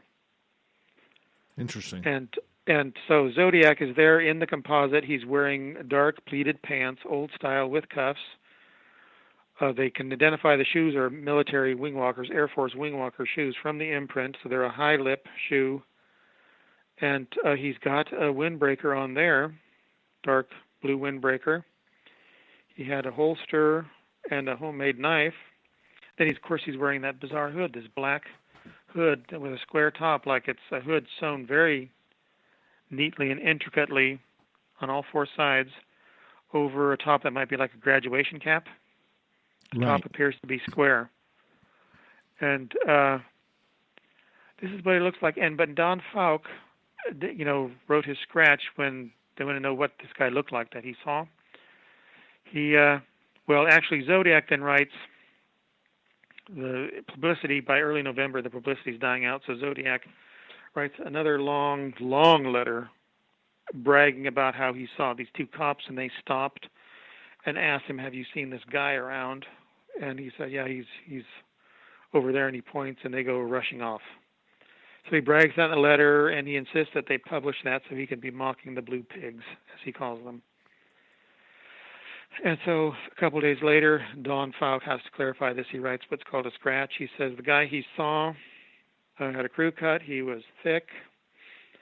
He had brown, rust-colored, pleated, baggy pants and this windbreaker. So basically, he's describing the guy that was seen at Lake Berryessa, only wearing a different color pants, but still this obsolete pleated pants from the 1950s.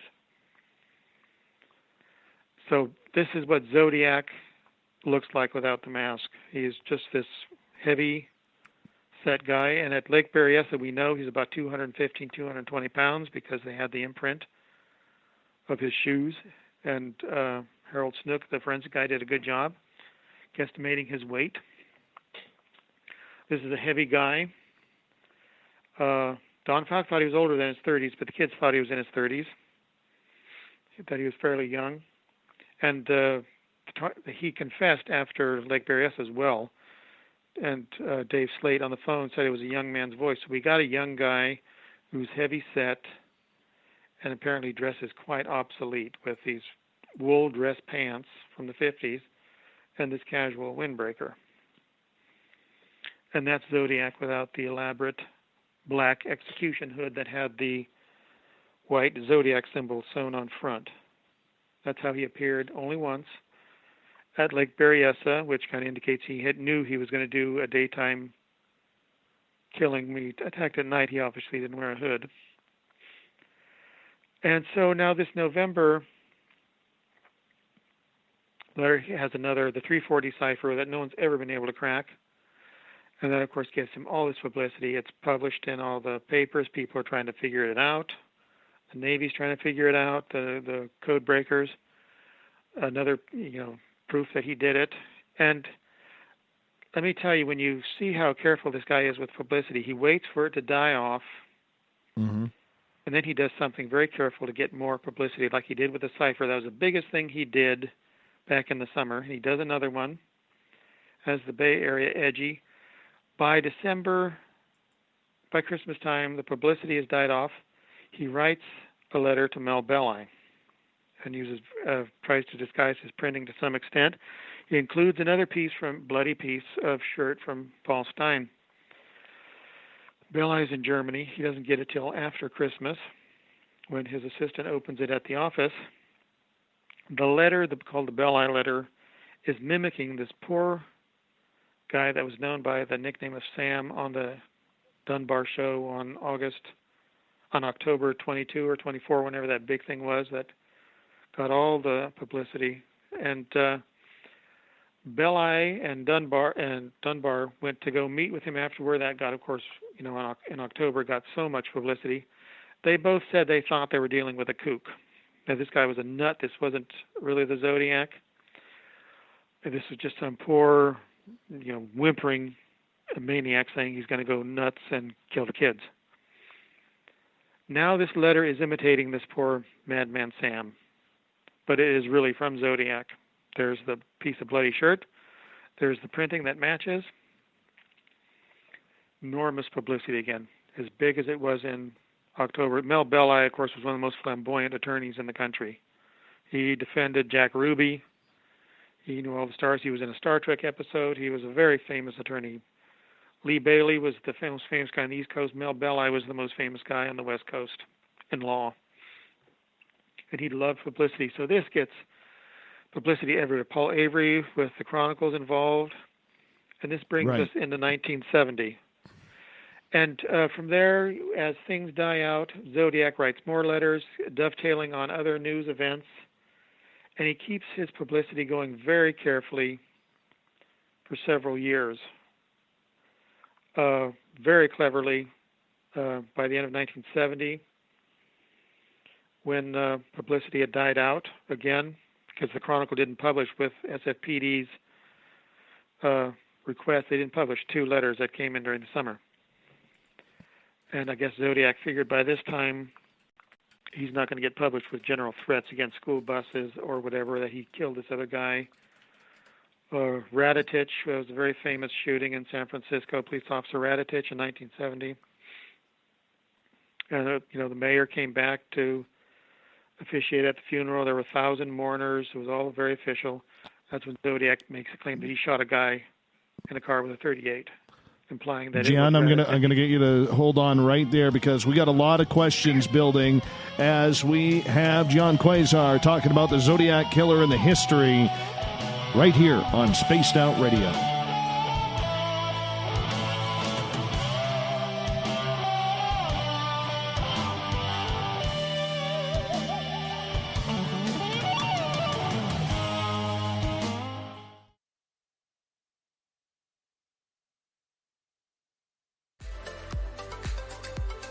Are you looking for great advertising value for your company? Look no further than Spaced Out Radio. We have a multitude of places to get your name out there, including commercial ads during the show, special promotions, and banners on our website. Our audience is proven to support the companies that support our show. We can make your budget work for you. So for more information, please contact us at sales@spacedoutradio.com.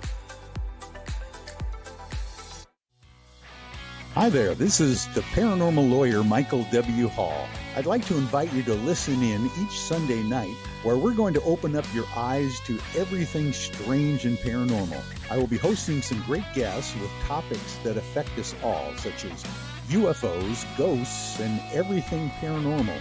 Let's learn together on Spaced Out Radio Sunday with myself, Michael W. Hall, the paranormal lawyer at spacedoutradio.com. You wanted new SOR gear, and now you can have it. The SOR Vault is fully stocked with t-shirts, hats, hoodies, mugs, and everything in between, with great logos for you to choose from. So head on over to spacedoutradio.com, click on the SOR Vault, and go shopping. Pricing is quite affordable, and you can look good representing your favorite show.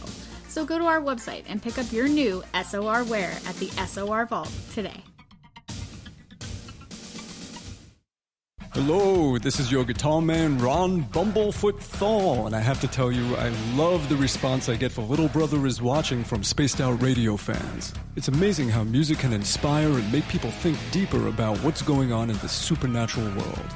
You can head over to my website, bumblefoot.com, to check out my music, my guitar workshops, my touring, even check out some of the hot sauces that I'm working on. And make sure you keep on listening, because with Spaced Out Radio, you know Little Brother is watching. If you like it hot, real hot, then heat up your meals with Bumblefoot hot sauce. Get your Bumblefoot hot sauce today. The sauce, Bumblicious, and the 4 million Scoville unit Bumble. We're going in hot, real hot, coming out even hotter. Keep the milk nearby and tantalize your taste buds tonight. Bumblefoot hot sauce, available now at kajans.com. At spacedoutradio.com, we are keeping you up to date on all the news with the SOR Newswire. Captain Shirk leads the team that is bringing you the news of the day and exclusive stories on everything paranormal and supernatural. It's free to read, it's updated daily, and it's right there for you. The SOR Newswire is a one-stop shop for the news of the day. Check it out at spacedoutradio.com today. From the heartlands of Canada to beards around the world, we know how to take care of you. Fill your follicles with the Mighty Moose Beard Oil. All our oils and balms are handmade and 100% natural ingredients because we care about your beard. And hey, use the promo code SOR2019 and get your Mighty Moose Beard Oil today. You can check us out on our website, mightymoosebeard.com.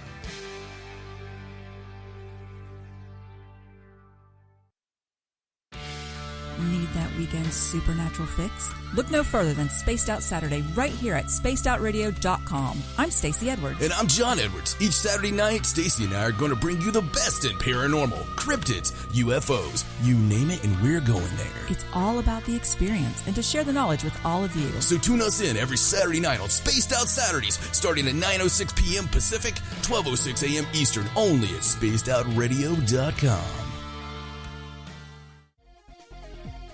Hello, space travelers. It's me again, Carl. Don't forget to join the Space Travelers Club for just $5 a month and follow Spaced Out Radio on Twitter at Spaced Out Radio.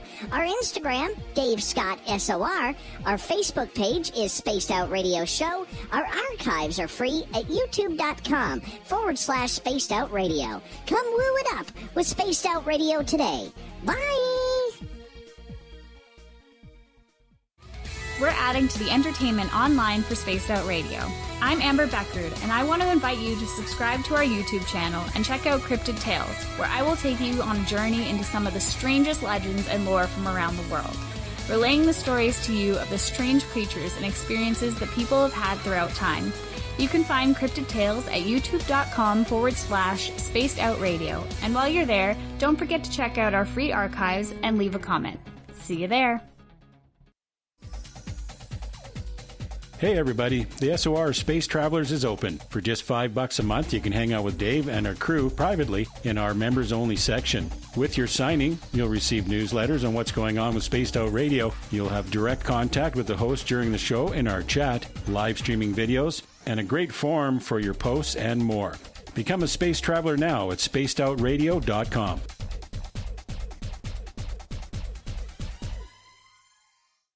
Hey, space travelers, this is John Resig, founder of the Chive and Chive Charities. If you know anything about our website, you know we like to do things a little differently. We're not some faceless organization collecting money for a nebulous cause. Our donor dollars go directly toward life-improving items. Then we give those items directly to an underdog who needs it most. To become a donor with Spaced Out Radio's official charity, Chive Charities, just go to chivecharities.org/donate. Cold drinks, great food, and the best music in Vancouver.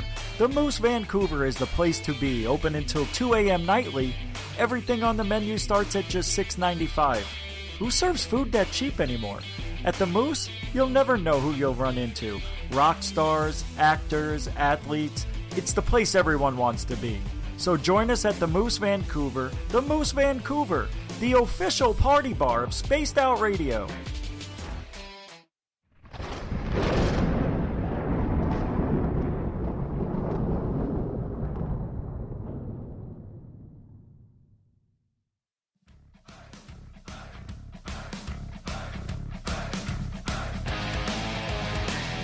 We pass the halfway point of Spaced Out Radio tonight. I am your host, Dave Scott, hanging out with all of you from the Captain's Chair of SOR headquarters. Thank you so much for joining us. Want to remind you that if you missed portions of this show or others, you can check out our free archives at youtube.com/Spaced Out Radio. Just do old Davey the favor. Hit that subscribe button. Our website is spacedoutradio.com. We got a plethora of features for you, including rocking out to Bumblefoot and reading up on the SOR Newswire's Captain Shirk updates at daily.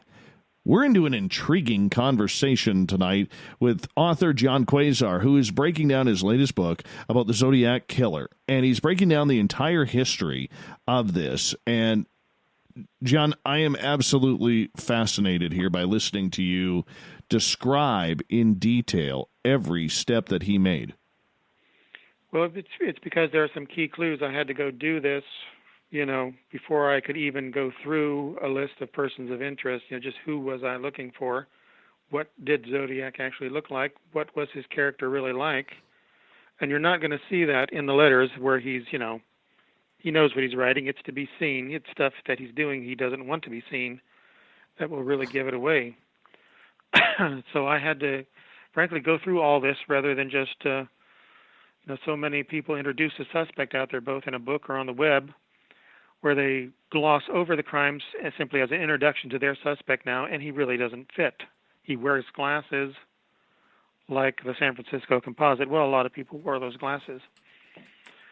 But I had to go in and find out and, just get what is the profile of this guy. So I want the audience to know certain points that are, written in stone, that are key clues.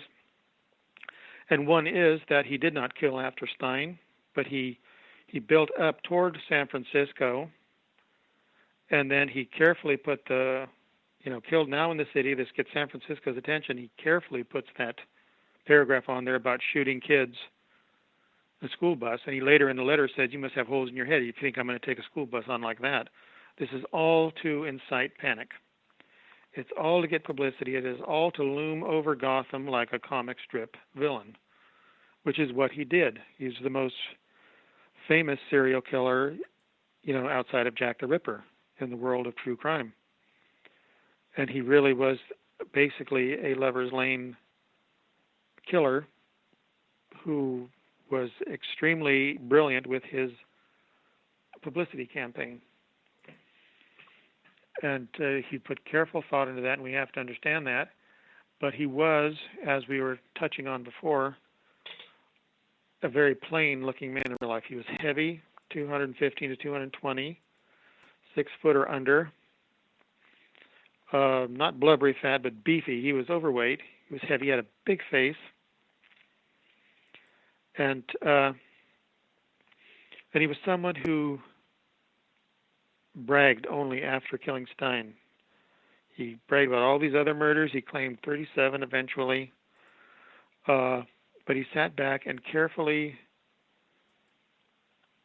dovetailed off of all the publicity he got, which is what I was leading into at the summer of 70 when they didn't publish his letters. He realizes that, a general threat isn't going to go anywhere now. So he sends this Halloween card to Avery. Paul Avery, who was the true crime writer of the Chronicle and covered everything Zodiac had been doing. And so it's the famous Halloween card where he basically says, you're going to be number 14. You're doomed. And so, of course, this gets, Avery all this attention. It merits world news. Herb Cain, who was San Francisco and the Chronicle's #1 columnist, writes a column about it. Zodiac is big news again.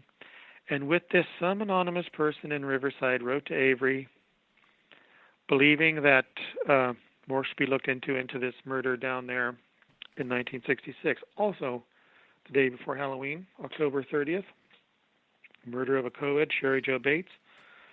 And indeed, the chief of police in Riverside had contacted Napa before and brought it to their attention. And Napa's Sheriff Earl Randall didn't think there was any connection. But now Avery decides to look into it, and he becomes convinced from this information packet he got that Zodiac was involved in this Riverside murder in 1966. This makes him definitely connected with Riverside College and the town and the writing of a confession letter there. It bears similarities in style, although it's typed, but has a tongue-in-cheek style to it, like Zodiac's black humor. And then 3 notes written in April 30, 1967, after the local paper did a big six-month anniversary. And lo and behold, this is big news. Avery breaks it. San Francisco PD, Napa, they go down there to talk with Riverside PD. Riverside PD denies there's a connection. They know who it is. It's a jilted lover, and they don't want to buy into this. Zodiac writes his first letter in a long time now. It's to the Los Angeles Times. He mails it from Pleasanton, a town in the East Bay, the only time he didn't mail anything from San Francisco. And he takes credit. He compliments the cops for finding his Riverside activity, but he says there's a hell of a lot more down there. Over time, this opens up the double murder of Bobby Dominguez and Linda Faye Edwards at a remote beach, Gaviota, which is just south of Lompoc. It's north of Santa Barbara. This was in 1963, June 4, 1963. They're shot up by a .22 automatic as well after the killer tried to bind them. It's a rural area. Zodiac knew rural areas where kids hung out. This was a parking area up on the road when Highway 101 was just a slow 2-lane highway by the coast. You walk down the canyon there at the beach is where it all happened. With time, then, this calls attention to another couple shot up by a .22 about 7-8 months later, in February 1964 in San Diego at Ocean Beach. Johnny Ray and his new wife, Joyce Swindle. Someone stood up on the ice plant of the slope from Narragansett with a .22 automatic pistol and shot both of them as they were cooing near Valentine's Day. They had a heart of candy there. They were on the bulwark, for those who know the area, at the end of Narragansett at Sunset Cliffs. And he hit them both in the left back, going for the heart first. He hit them in other parts of the arm, so forth. He then walked down 50 feet of the ice plant slope along the boardwalk and shot them each in the head. She was dead. He survived for a while and died in the hospital. At that time, the sheriffs in Santa Barbara also tried to link the cases, but they said it was a similar type of weapon, but no link was ever officially made to this 1964 San Diego murder. And now recently, people have heard about the murder of Ray Davis, a cab driver in Oceanside, which is just north of San Diego. This was in 1962 by someone who he's a cab driver. The fare kills him. And Oceanside dumps his body in an alleyway behind the house of the current mayor of Oceanside. And across the alleyway is the house of the former mayor of Oceanside. The killer shot this guy with a .22. He took his cab, then drove it off South Pacific and parked it up there and vanished. But it turns out he had called the police before saying he was going to do something really baffling and they're not going to be able to figure it out. He calls a week after and tells them, remember, I called you, so now they know this wasn't a crank, it really was him. And he's now going to go after a bus driver. So it's kind of like the Zodiac in reverse, where in 1962 it starts with a cab driver, then a couple more couples are nailed at the coast. And there's great debate about Sherry Joe Bates, whether Zodiac wrote the letters to get a thrill by proxy. It doesn't appear he really did kill her. It's a very different type of murder that doesn't fit.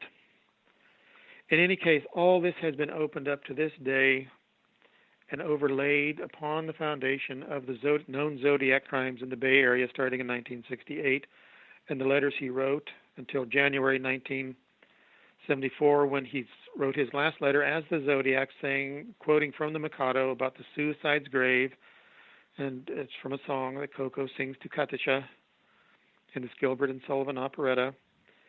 And he claims 37 victims, San Francisco PD 0, meaning they never got him. And sure enough, he never writes a letter as the Zodiac again, but he does write a few more that very year, one on St. Valentine's Day about the Symbionese Liberation Army. They had just gotten Patty Hearst, so big news. But he just signs it a citizen or a friend, something like that. It's a card. Then he writes a letter about the movie Badlands, saying how terrible it is that they're promoting this movie about murder. And it's now, there's no misspelling. Zodiac would misspell terribly in all of his letters, just ridiculously so, just to make them try and put all the misspelled letters together to see if he was writing another code.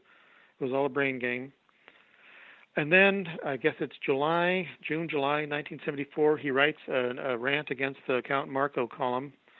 Writes in very elegant, nice writing, but you can see it's still a Zodiac. He writes perfectly, spelling is perfect, psychologically, he spells perfectly. And he signs it the Red Phantom, red with rage. And the envelope is almost identical to the envelope to the Badlands letter or to the SLA letter. And after that, there's nothing. Zodiac vanishes. He burned brightly as a killer in 1969, sent everybody into this panic over a few years, writing letters that he's going to kill again, but never did. And he vanished, and he never wrote another letter, despite all these people proffering letters that Zodiac wrote with or with the symbol. He made it very plain in 1974 with his letter commenting on The Exorcist, which had just come out and was the biggest thing. Again, he liked publicity, and he said it's the best satirical comedy he's ever seen.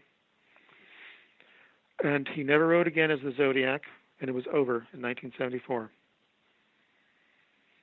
And that has put us into the world of silence. There was a hoax letter in 1978 that got Dave Toschi in trouble because it was declared original, authentic for a while before it was realized that it appears to be a tracing from some stuff that was published in the paper.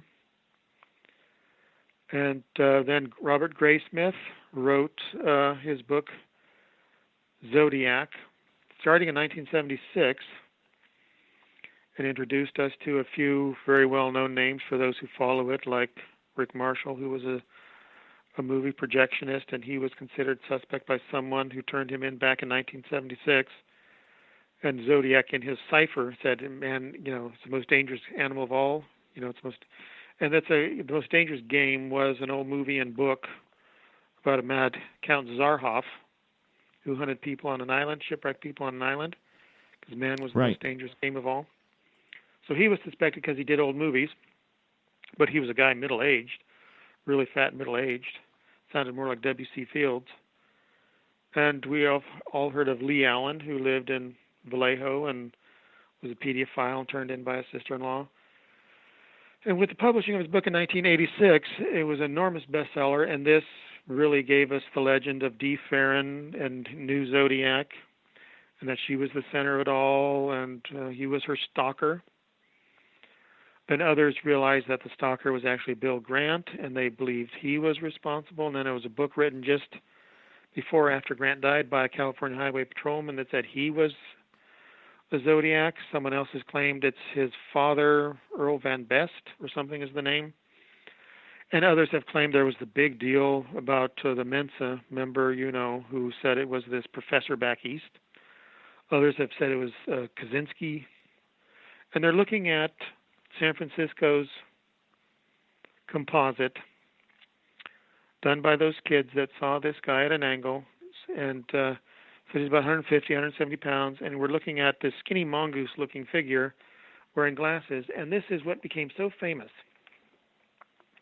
that people have basically based their suspect on resembling this sketch, which bears no resemblance to the evidence that is very tangible. The Schvel Qualley, who my father was personally acquainted with, became quite a famous suspect recently when someone in New Jersey named him, called him Mr. X for so long, and then finally was so convinced because he looked like that composite that he named him. And Qualley called him an SOB and was going to sue him for that, and took the DNA test at 90 years of age, and didn't match the stamp at all that they had. But Schell Qualley was like 49, 50 years old back in 1969. So was Bill Grant, who apparently was Dee Farron's stalker in the white car.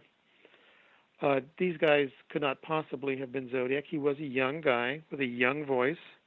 He was heavy, 215 to 220 pounds, 6 foot or under, and had access to Air Force shoes, and had writing that was very consistent. Even when he tried to vary it, it was clear it was him. And these are valuable clues that led me on, and no one, there's not a lot of books been written, surprisingly, but a lot of speculation is out there on the web, and Zodiac has gotten lost in all the speculation. That's why I decided to put up a section of the Quester Files to the Zodiac Killer, so I wouldn't have to do it in my book. I started my own investigation on these clues and went back to see who fit, who had an Air Force connection, who was young at this time, who had a big face and fits the weight, and who got a haircut, and a haircut that would look like a crew cut, who would have stylized hair and then would have a haircut, who would get away with looking so obsolete. And I came across Steve in a rather strange way in going over, let's just say at this point, several paths met, and I was looking for someone with the surname of Beard. And it did not turn out to be a Beard, and by coincidence, when I was looking for someone with that surname, someone emailed me and said, did you look into this guy? He lived in Lompoc, and this was his surname, and my guy was Beard. And it wasn't the guy I was looking for, but I thought this is very curious, and I looked into it. And yeah, these guys looked like the San Francisco composite. They had a Welsh surname. Don Falk was sure this guy had Welsh heritage that he saw.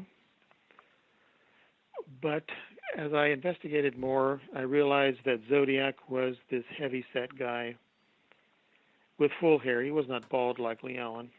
Right. He wasn't wearing a toupee. That's all stuff made up to try and make Allen fit.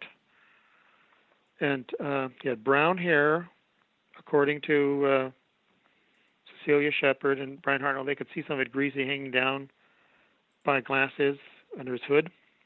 He had shades clipped onto his eye holes in his hood. And so brown, brown hair.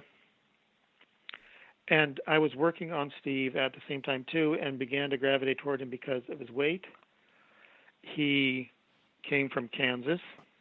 He would have had a bit of a drawl. He had an interesting history in which his mother kind of brought him out here to finish high school.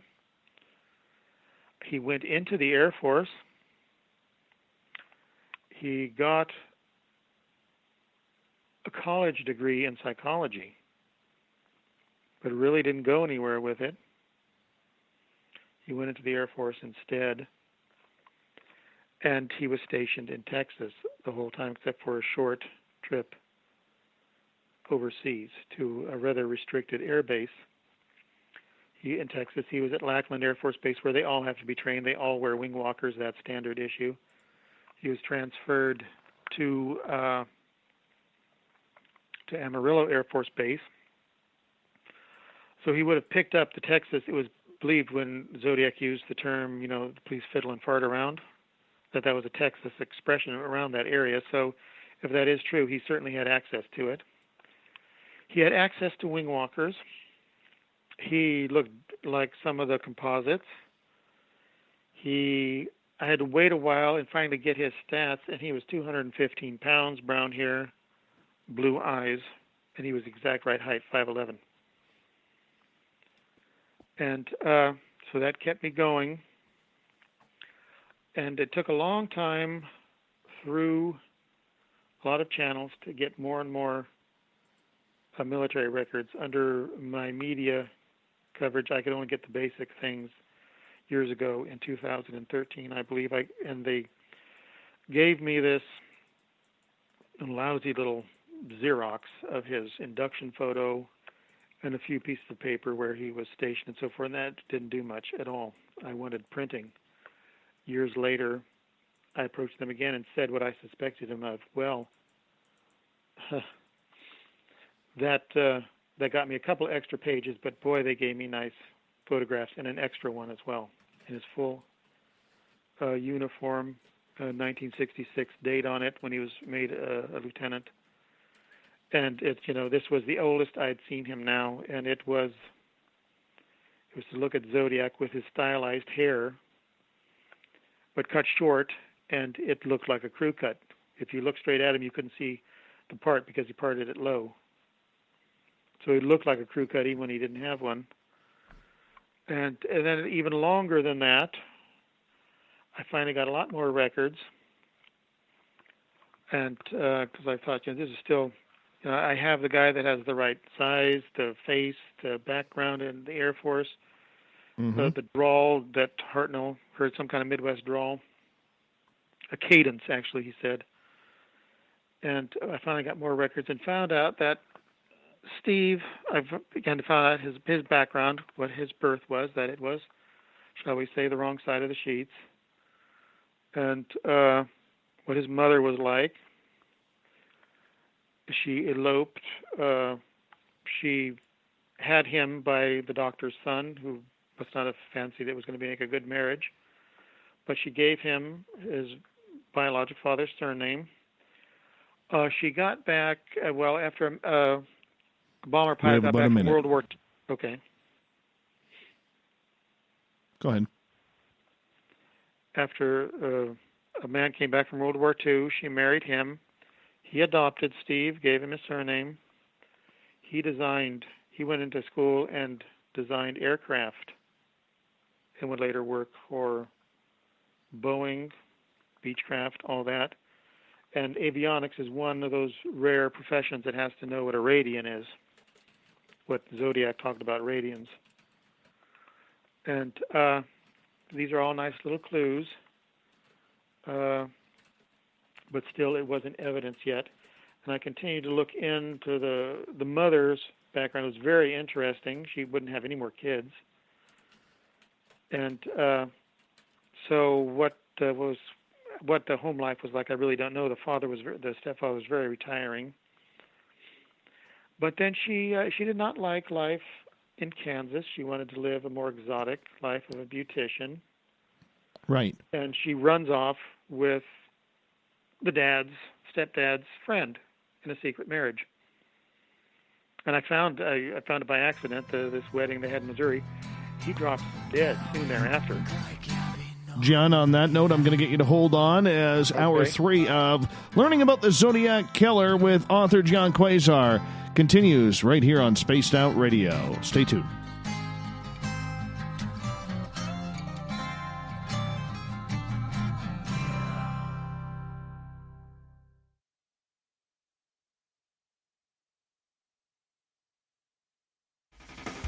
The party is always on at the Moose Vancouver. The Moose Vancouver is where you want to be when visiting Canada's West Coast. Open until 2 a.m. nightly, the Moose cranks up the rock while serving some of the best rated food in the city. The menu starts at $6.95. Why party anywhere else in Vancouver when the Moose is right there?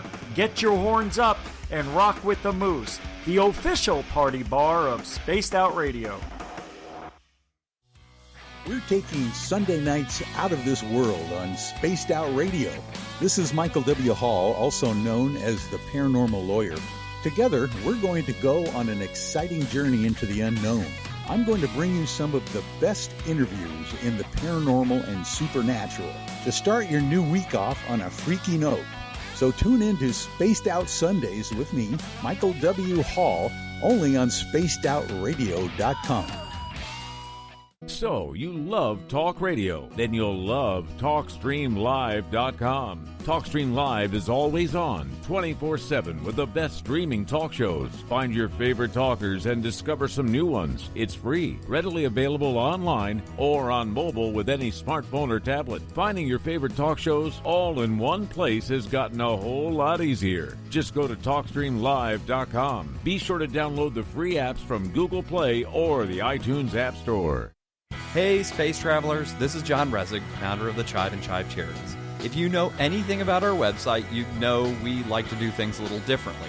We're not some faceless organization collecting money for a nebulous cause. our donor dollars go directly toward life-improving items. Then we give those items directly to an underdog who needs it most. To become a donor with Spaced Out Radio's official charity, Chive Charities, just go to chivecharities.org/donate. For the price of 1 cup of coffee a month, you can become an SOR Space Traveler. The Space Travelers Club is a place where you can interact with other listeners, either live during the show or on our great forum. We want your stories, pictures, comments, and ideas. You'll get live video streams, exclusive content, and be a part of our newsletter. Stay in touch with everything SOR.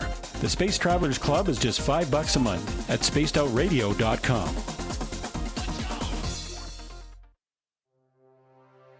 We are scouring the world for the most intriguing stories of your day. Take the time to read up on the SOR Newswire, where our team, led by Captain Shirk, will deliver to you some of the best paranormal and supernatural news, along with some stories that will blow your mind from the weird to the wacky. It's the news outside the news that piques interest, and that's what we're looking to deliver to you. The SOR Newswire, only at spacedoutradio.com. I'm feeling a little spicy tonight. What to do? What to do? Why not get Bumblefuck? 4 million Scoville units of pure hard rock. Bumblefoot hot sauces come in 3 flavors. The burning Bumble. Tone it down a bit with Bumblicious and throw the sauce on everything. Spice it up. Bumble me, baby. Bumblefoot hot sauce. Get it today at kajans.com.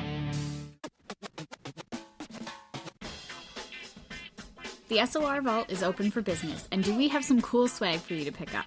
All you have to do is head over to our website and click on the SOR Vault. You have a variety of cool logos to choose from, and put them on anything you want. T-shirts, hoodies, hats, coffee mugs, you name it, we can get it to you.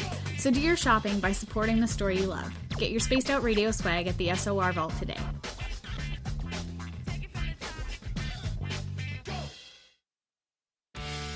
Hey everyone, I'm John Edwards. And I'm Stacey Edwards. Together we're taking over Saturday nights on Spaced Out Radio, where we're going to bring our own experiences of the paranormal and talk to the best people we can find to help bring you answers to your strange tales. We're here to entertain your need for weekend woo!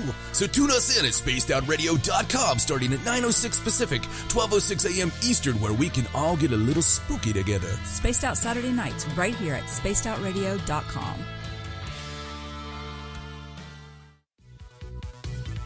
Hello, Space Travelers. It's me again, Carl.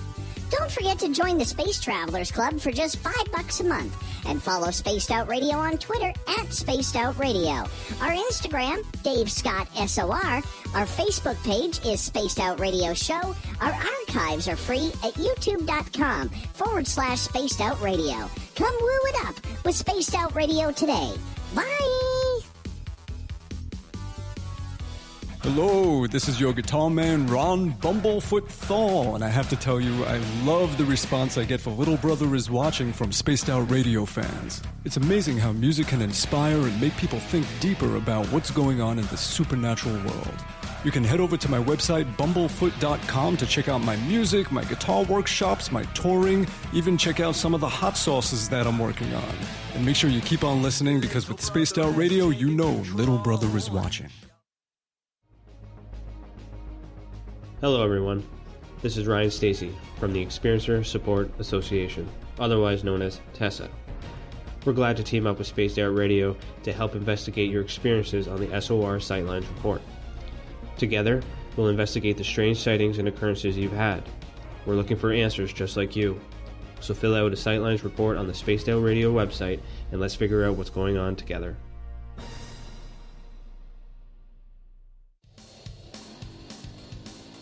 We all know on Spaced Out Radio we love a good beard and mustache, so why not take care of your facial hair with Mighty Moose Beard Oil? Made in Canada, we're taking care of beards and stashes around the world. We use 100% natural ingredients with our oils and balms to make your whiskers feel silky smooth. Use promo code SOR2019 at mightymoosebeard.com today.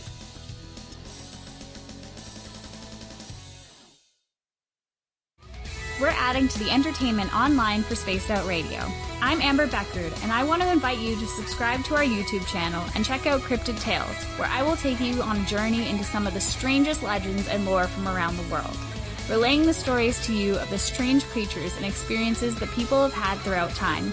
You can find Cryptid Tales at youtube.com/spacedoutradio. And while you're there, don't forget to check out our free archives and leave a comment. See you there.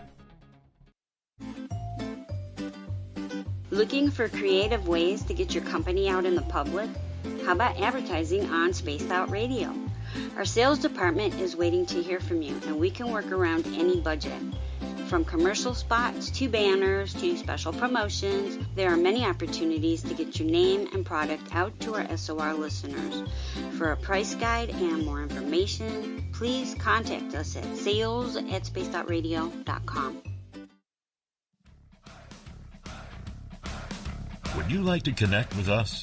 Head to spacedoutradio.com for all your latest show info. Now, back to Dave Scott and SOR.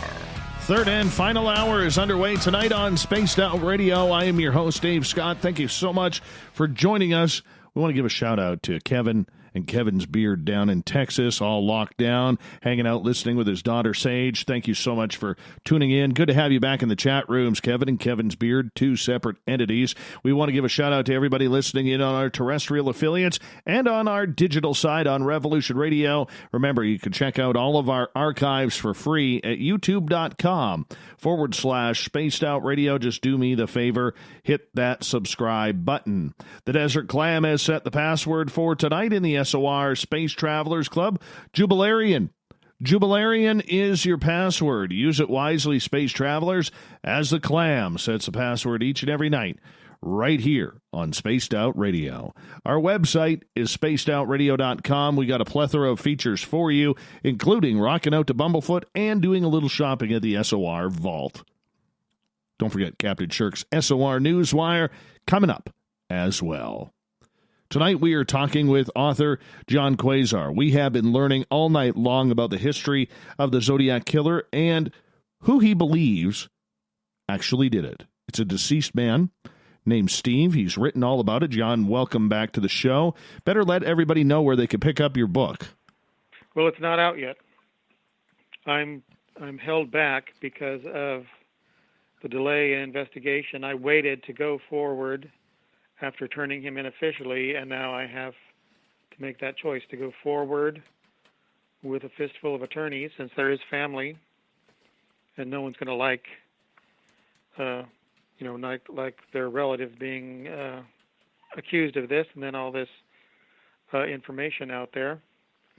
So right now, that's the stymie with going forward with Horoscope, is that I was not expecting snags behind the scene.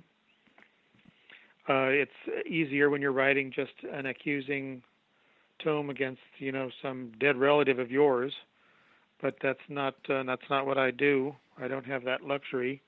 This is someone who shows all the evidence for having been the Zodiac, and even has handprinting that matches. And again, they can go to my website. I have shared some of this on the updates page. So Horoscope is not out yet. They're going to have to just look at updates page, see my blog. I have a separate blog to my website, which they can see a link to, and I do discuss more of this on the blog with WordPress. But suffice it to say, there's a lot of details that, one, bring you to him, and then that kept me going until I finally got the admissible evidence, which came in 2 points. Finally, I got more details that Steve was, in that brief overseas posting he had, he basically began to show unusual signs that got him brought before the medical examiner, and he was sent to Hickam Field, and he was showing some mental problems that got him diagnosed with anxiety reaction, with all these manifestations, including insomnia, and many others we don't have to go into here. But one thing is he was a psychologist, though he didn't practice it really, since He was in the Air Force. He was not doing that kind of work. But back then, I had to study psychology's attitudes back then. To be depressed was a manifestation of anxiety reaction. And if you claimed you were depressed, you were psychotic. Depression was a psychosis back then. Today, it's not considered that. And Steve knew enough. The psychiatrist even said on the writing there, patient denies all else. And that's it. I don't know what he was denying, but when you study the diagnosis, he had to be denying some of these manifestations that the doctor probably didn't believe, the denial. So I suppose they suspected he was, by their definition, psychotic. And instead of following the doctor's recommendation, who became a very well-known psychiatrist, this wasn't a bumbling Air Force doctor, he became a major psychiatrist at a major university, and which would be Yale. And so instead of releasing him from the Air Force on psychiatric reasons with an honorable discharge, he was shipped off back to the States, where he was held under observation in the ward of the hospital. What they did, I don't know.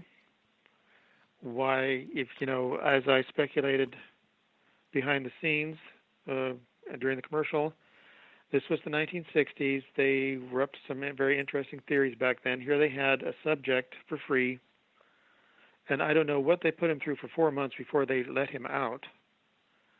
But they certainly thought he was a danger to himself in the Air Force. He was not even recommended for isolated duty before they shipped him back.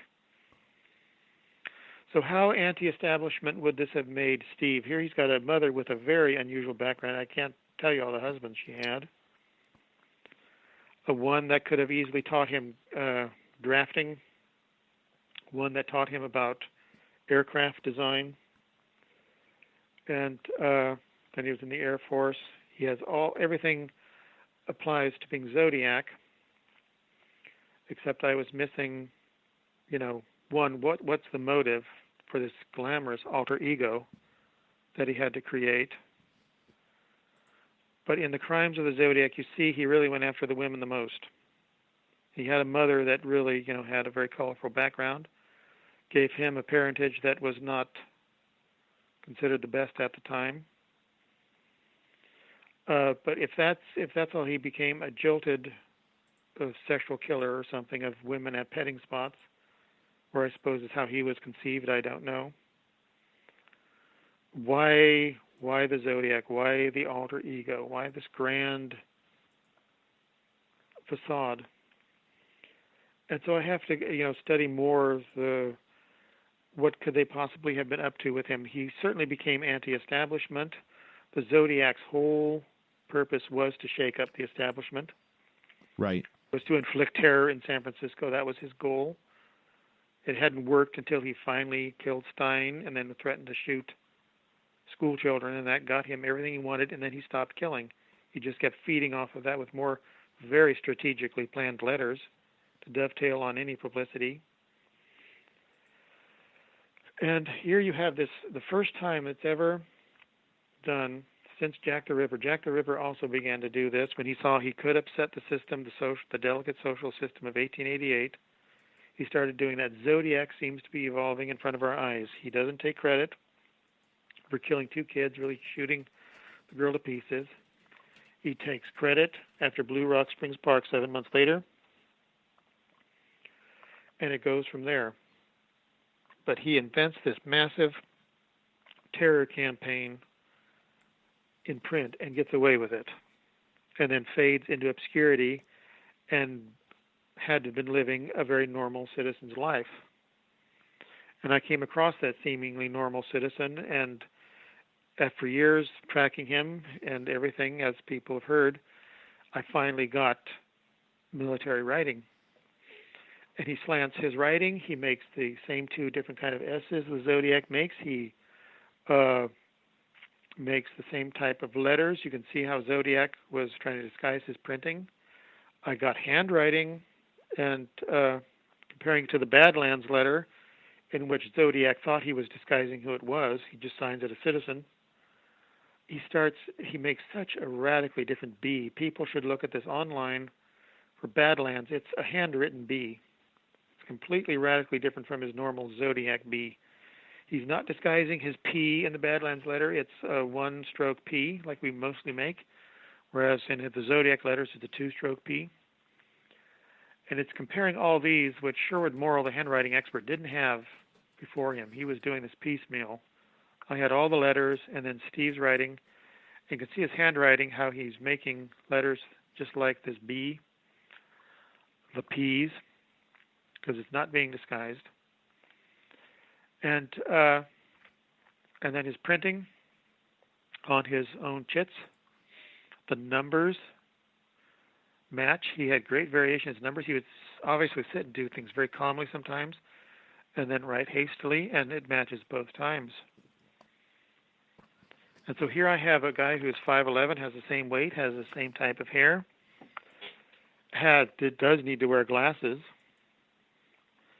and was in the Air Force at the right time, was booted out for psychiatric reasons, and now find out he was a psychologist. I find out Zodiac's letters, looking at them again. He never says he's depressed. That would destroy the image of the Zodiac back then and reduce him to a psychotic by the theories of the time. The psychologist would know this, but Zodiac says he's not happy, he's displeased. If they did this and that, it would cheer him up. He avoids saying depressed. Right. And so things begin to fit more than this with someone who does have psychology as a background and who is far from the pool hall punk language Zodiac uses. This is an educated man from the Midwest, and his writing matches. I can even rearrange words and letters he used, as I did with Kill, and I compared it to Zodiac's, and, he even does a little thing with lifting the pen and makes a little jog at the end of a letter, and they slant and curve the same way. And so after all that, I realized I had enough at least to present to the police, and I sent in a packet, called them, sent it in, even sent fingerprints. I got fingerprints. And I figured they would back work that, but I suppose even without DNA now, there's a holdup. And apparently after 2 years, without advancing on DNA genealogical research, they can't trace him. But, obviously they're not communicating. I gave them his birth name. I gave them his adopted surname. I gave them the mother's background. I mean, they could use that somehow. And, well, I don't know how close a relative he might have had, frankly. Right. But the DNA, I suppose they'd have to go to a relative living, and maybe they don't want to do that right now. I can come up with all kinds of excuses, or maybe all my information was lost. So I proceed on my own.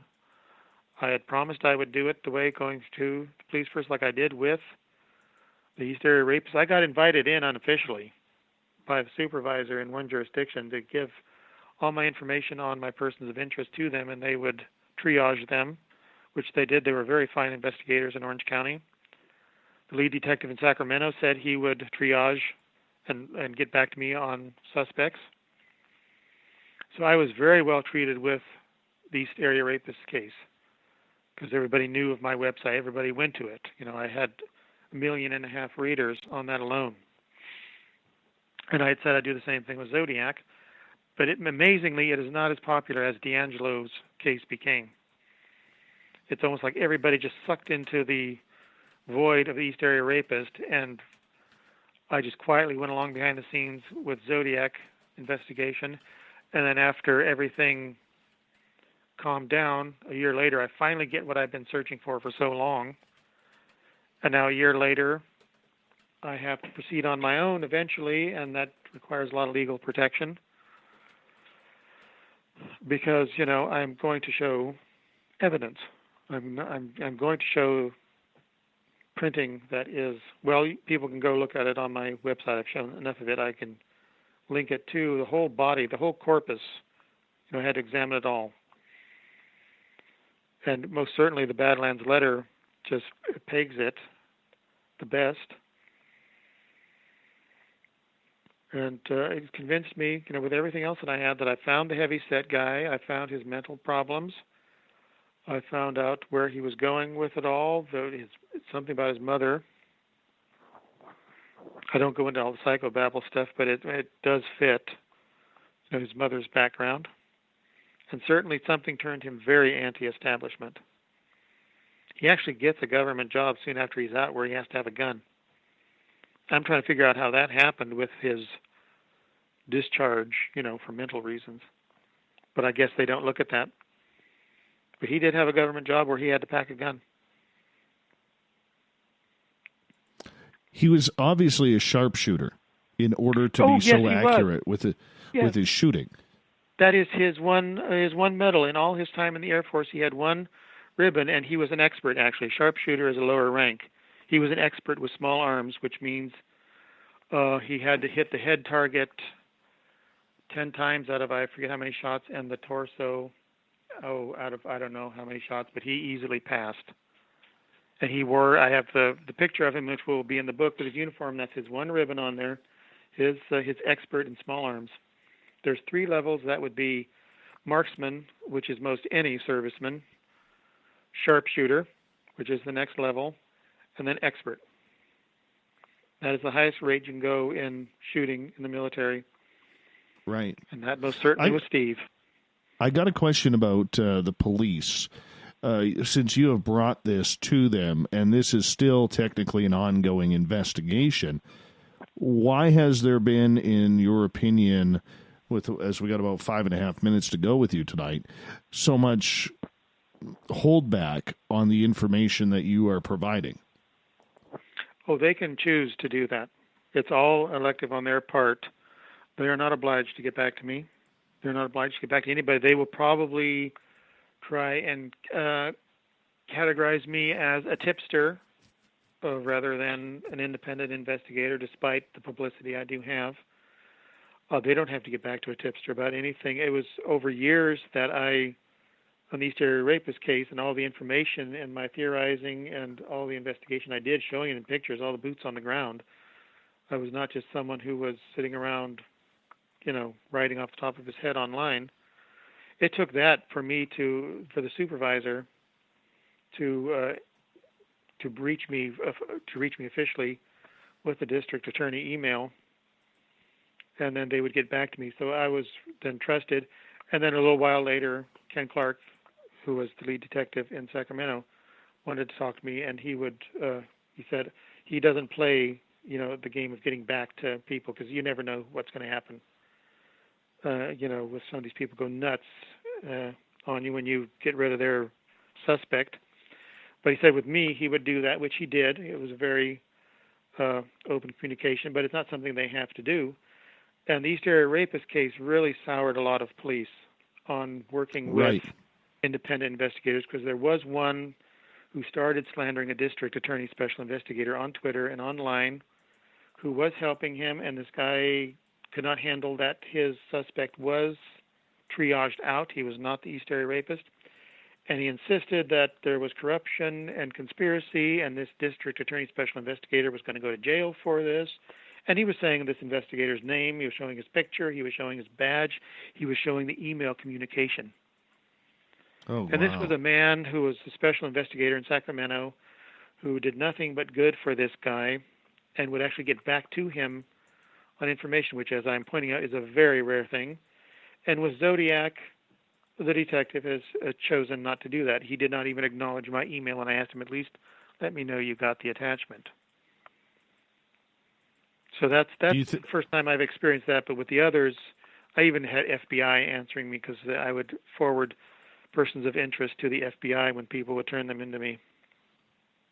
And they would at least acknowledge. The FBI doesn't tell you details, but at least he would acknowledge he got my emails and got the information.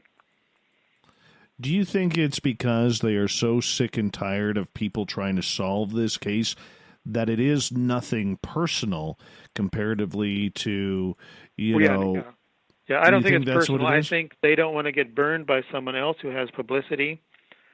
They may not even know who I am, this individual Right. detective.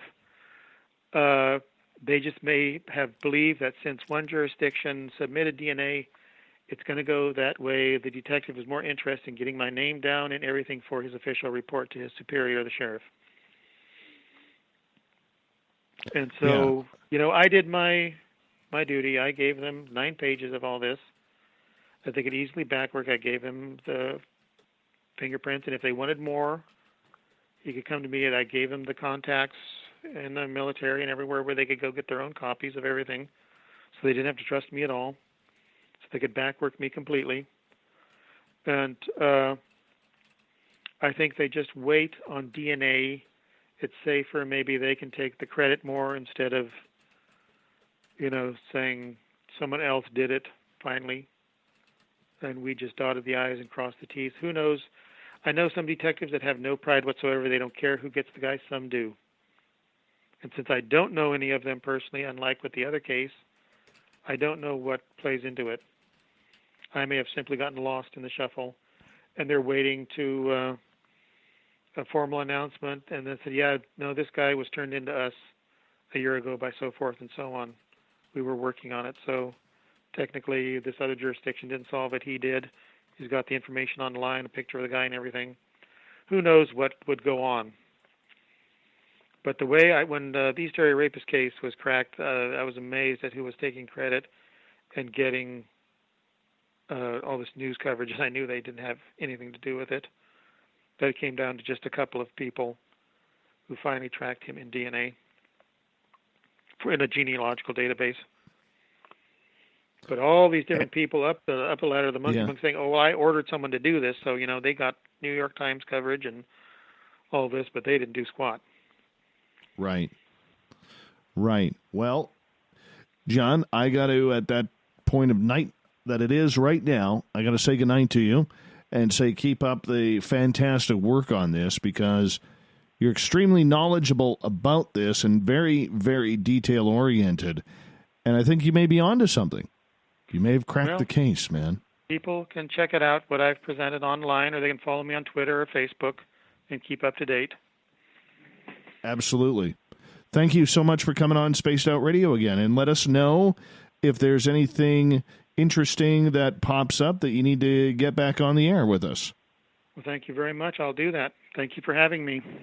Not a problem. Gian Quasar, everybody. You can find all his books on Amazon as well. Coming up next, we have the SOR Newswire and the Thought of the Dave. Yeah, we're right there, man. We're right there. We're just about to round that corner. What a great show tonight with John. Great show with John. We learned a lot about the Zodiac Killer. The news is next. Stay tuned.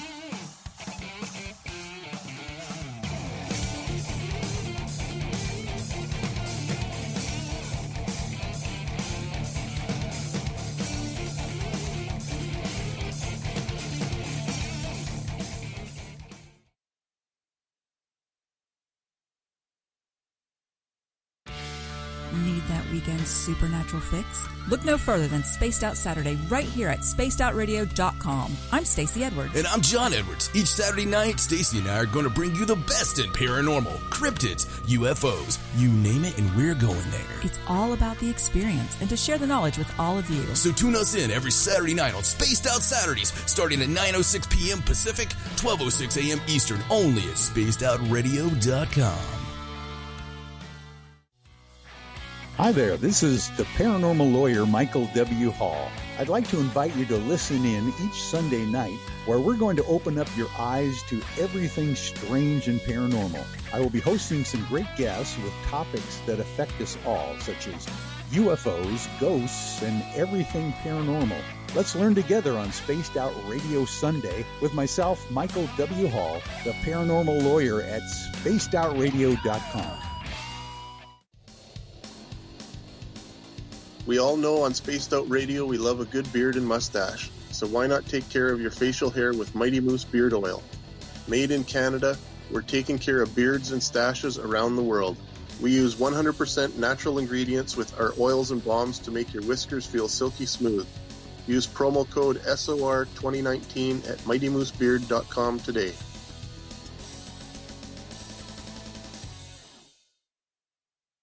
If you like it hot, real hot, then heat up your meals with Bumblefoot hot sauce. Get your Bumblefoot hot sauce today. The sauce, Bumblicious, and the 4 million Scoville unit Bumble. We're going in hot, real hot, coming out even hotter. Keep the milk nearby and tantalize your taste buds tonight. Bumblefoot hot sauce, available now at kajans.com. Hey, Spaced Out Radio fans! It's John Resig, founder of the Chive and Chive Charities. Our goal is to make the life of veterans, first responders, and those with rare medical conditions 10% happier. We do this by donating one grant item, ranging from vans to therapy programs to prosthetic limbs, to those who need it most. To contribute to Spaced Out Radio's official charity, head over to chivecharities.org and become a donor today. Hello, this is your guitar man, Ron Bumblefoot Thorne, and I have to tell you, I love the response I get for Little Brother is Watching from Spaced Out Radio fans. It's amazing how music can inspire and make people think deeper about what's going on in the supernatural world. You can head over to my website, bumblefoot.com, to check out my music, my guitar workshops, my touring, even check out some of the hot sauces that I'm working on. And make sure you keep on listening, because with Spaced Out Radio, you know Little Brother is watching. You wanted new SOR gear, and now you can have it. The SOR Vault is fully stocked with t-shirts, hats, hoodies, mugs, and everything in between, with great logos for you to choose from. So head on over to spacedoutradio.com, click on the SOR Vault, and go shopping. Pricing is quite affordable, and you can look good representing your favorite show. So go to our website and pick up your new SOR wear at the SOR Vault today.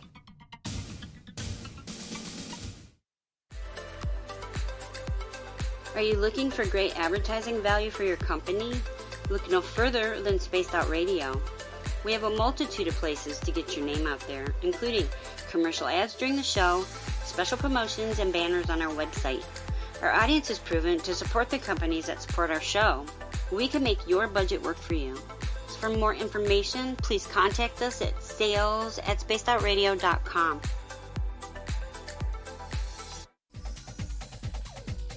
Hey everybody, the SOR Space Travelers is open. For just $5 a month, you can hang out with Dave and our crew privately in our members-only section. With your signing, you'll receive newsletters on what's going on with Spaced Out Radio. You'll have direct contact with the host during the show in our chat, live streaming videos, and a great forum for your posts and more.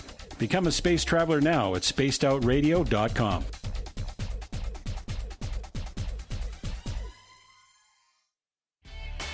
Cold drinks, great food, and the best music in Vancouver.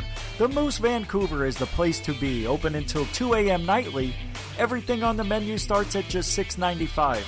Who serves food that cheap anymore? At the Moose, you'll never know who you'll run into. Rock stars, actors, athletes. It's the place everyone wants to be.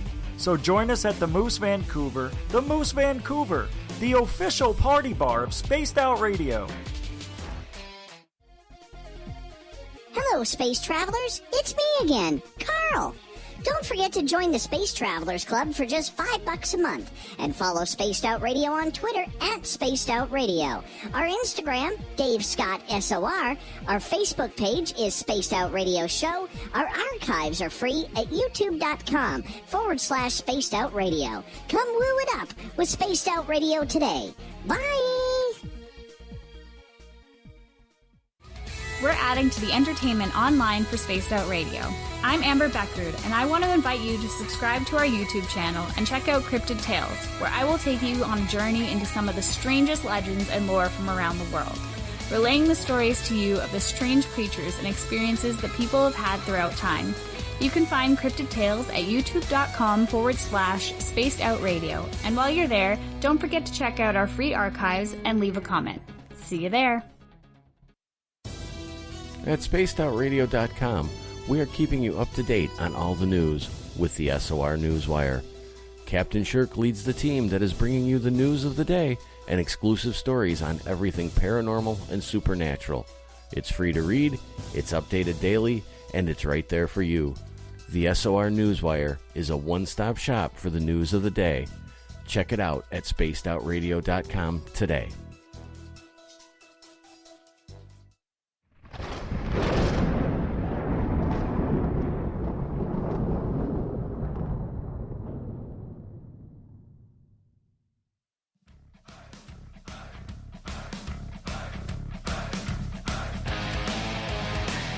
We've rounded third. We're heading for home tonight on Spaced Out Radio. I am your host, Dave Scott, sitting in the captain's chair of SOR headquarters. My hair is flowing nicely. If you're not watching it on YouTube, well, I'm telling you, you are missing out. Hey, I want to remind all of you that if you missed portions of this show or others, check out our free archives at youtube.com/Spaced Out Radio. Just do old Davey the favor, hit that subscribe button. Our website is spacedoutradio.com. We got a plethora of features for you.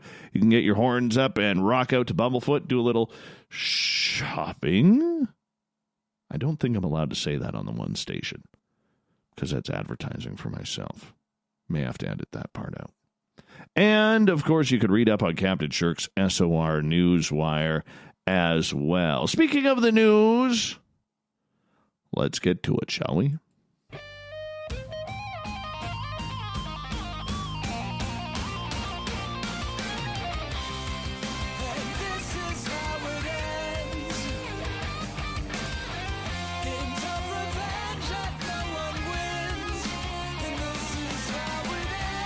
The news is always changing, which is why we bring you the SOR Newswire at the back end of every show where we get to the weird, the strange, the wacky, and, of course, what's going on in the world today.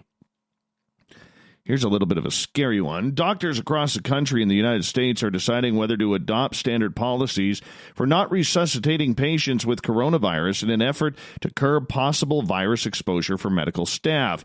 In Chicago, the Northwestern Memorial Hospital has been debating how to implement a universal do not resuscitate policy for infected patients. The policy would void the wishes of the patient or of their family members. The death toll for COVID-19 in the U.S. has risen to 1,000 with more than 68,000 confirmed cases so far. And the burden of the pandemic continues to intensify in hospitals across the country. Richard Wunderink, there we go, an intensive care medical doctor at the Chicago hospital, said administrators have asked Illinois Governor J.B. Pritzker for assistance in clarifying how state law would permit a policy shift. It's a major concern for everyone, he explained. Yeah, this is something about what we have had lots of communication with families, and I think they are very aware of the grave circumstances. Wundering did describe patient health as a steady decline rather than a sudden drop, given medical, professional, or personal time to discuss plans with family members. Similar discussions around not resuscitating have been taking place at the George Washington University Hospital in D.C. as well. They've decided, however, to continue using modified procedures to resuscitate patients with coronavirus, including putting plastic sheeting over patients to create a barrier. At the University of Washington Medical Center in Seattle, the number of responders sent to contagious patients in cardiac or respiratory arrest has been limited. Atrium Health in the Carolinas, Geisinger in Pennsylvania, and Kaiser Permanente networks are just some of the large hospital systems across the country that are determining whether to override the wishes of coronavirus patients or their families on a case-by-case basis. These hospitals won't take the ultimate step of sanctioning all coronavirus patients to the do not resuscitate order. We are now on crisis footing, said Lewis Kaplan, president of the Society of Critical Care Medicine at a University of Pennsylvania surgeon. What you take as first come, first served, no holds barred. Everything that is available should be applied. Medicine is not where we are. We are now facing some difficult choices in how we apply medical resources, including staff. For Alto Charo, a bioethicist with the University of Wisconsin-Madison, withholding treatment is very pragmatic decisioning. It doesn't help anybody if our doctors and nurses are felled by this virus and not able to care for us. They're talking about making this like a plague. You know what? If I have a resuscitate order, or I have not signed off on a do not resuscitate, I'm going to sue you. Well, I won't. I'll be dead. But my family better sue you. Seriously. You know, I understand. I understand the whole situation right now. Your job is to try and keep people alive, not kill them. Keep them alive. By God, that is actually a scary story. Scary story. I felt my anxiety building with this one. You know, doctors have their job is to keep you alive, not to make you dead. I don't know. Maybe I'm in the wrong. Maybe I'm old-fashioned here. All right, but I don't agree with this. That's scary times. Scary times. All right, you know, there's tens of millions heeding orders to stay home during the coronavirus pandemic. Officials in California, though, are warning people to be aware of what they are flushing. Yes, apparently adulting is not taking place in the bathrooms of California. Oh, my gosh. Yeah, in the week since the pandemic spread, officials are discouraging hoarding supplies such as paper towels and toilet paper, which we've discussed many times on this show, which is absolutely stupid for people to do. And if you're one of them, have you noticed that nobody admits to hoarding the toilet paper? They're always like, I can't believe people are doing this. I can't believe. Who does that? Who goes to the store and buys 340 rolls of toilet paper? Oh, I can't believe this. In the meantime, they've got 1,200 rolls stashed in the walk-in closet in the master bedroom. You know that's happening. Anyways, according to market research from firm Nielsen, toilet paper sales nationally have jumped about 213% in the week ending on March 13th compared to the same period a year before. No bleep. Anyways, stores such as Costco and Walmart are getting shipments of toilet paper, but shelves quickly empty out as soon as they're restocked. Who goes through that much toilet paper? Smaller retailers and convenience stores have fared better. But for those running out of the butt wipe, turning to alternatives is already having an impact on some communities. And here we go. In the Northern California city of Redding, wastewater management officials said that someone apparently used shredded T-shirts in place of toilet paper, causing a sewer backup.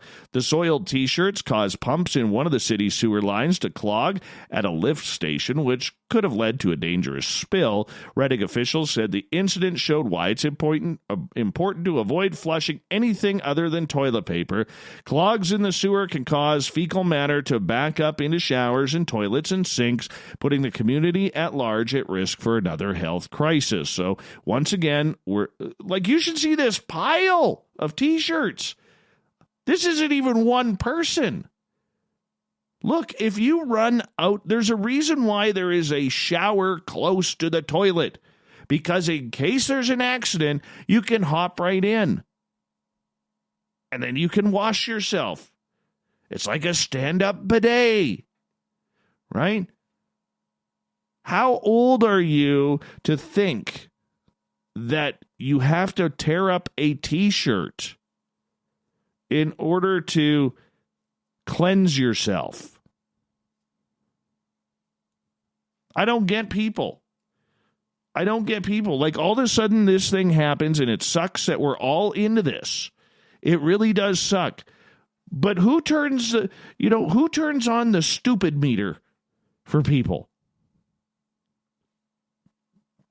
If I was in that situation, okay, there's a shower in my house. There's a washcloth that I can wash in my washing machine for a worst case scenario. Like, all of a sudden our brains are out the window with this thing. Brains are out the window. I can't be the only one. I feel like Bill Murray right now in Groundhog Day. The stupid is out there. The stupid is out there. And yes, it is stupid. To all those who might get offended by what I said. 2 snowmobile riders from Colorado were searching for an elusive treasure when they became stranded, and one has now died in a Utah park. The pair set out from Denver area March 17th to search for Forrest Fenn's treasure. The eccentric New Mexico antiquities dealer had said that he hit a bounty rumored to be worth about $2 million somewhere in the Rockies. Four 4 Coloradoans have now lost their lives since 2016 in search for it. In 2017, police in northern New Mexico recovered the body of a Colorado pastor who disappeared while searching for the buried treasure. The 58-year-old snowmobiler died before the men were located Saturday near Dinosaur National Monument along the Utah-Colorado border. His 65-year-old companion was rescued. Thousands of people have searched for the treasure since 2010 when Fenn offered clues in a self-published memoir, The Thrill of the Chase. Fenn, who is now 89 years old, said then that he hoped that the hunt would push more people outside to enjoy the wilderness. What happened was tragic, he said in an email about the Colorado men. Authorities have not named the 2 snowmobilers from Deer Trail in Thornton, Colorado. They rented snowmobiles when they arrived in Dinosaur Mountain or Dinosaur National Monument and proceeded into the wilderness Wednesday. So in other words, they weren't prepared. They carried candy bars and a couple bottles of water, but at some point there was not enough snow on the ground and they pressed forward on foot. They were not dressed properly. Here we go. What did we just talk about, stupid? Okay. So they were not dressed appropriately for the conditions, even for a day trip, and definitely not dressed for if something happened that they couldn't get out of there, said Lieutenant Chip McIntyre of the Moffat County Sheriff's Office. Searchers on foot spotted the older man Saturday. He was removed by helicopter and hospitalized, but his companion was dead when rescuers arrived. The men were found within 5 miles of a site where they were previously rescued by emergency crews February 29th. In 2015, Fenn read a poem that said he holds the clues to the location of a chest containing treasure fit for a pirate, gold coins, precious metals, and other artifacts. Its exact dollar value is not known. Some say millions. Fenn told Barry Peterson of CBS Sunday Morning that he hoped his treasure would spark a spirit for adventure for those seeking it.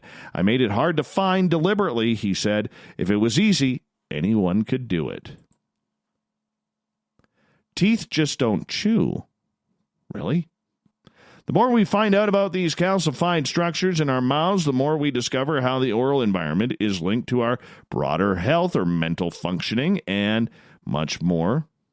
Even though we may have only scratched the surface on how deep the ties go between teeth and the rest of our lives, according to new research, teeth even serve as a silent chronicler of major life events, recording significant, impactful episodes in mysterious tree ring-like bands hidden inside the microstructure of dental tissue.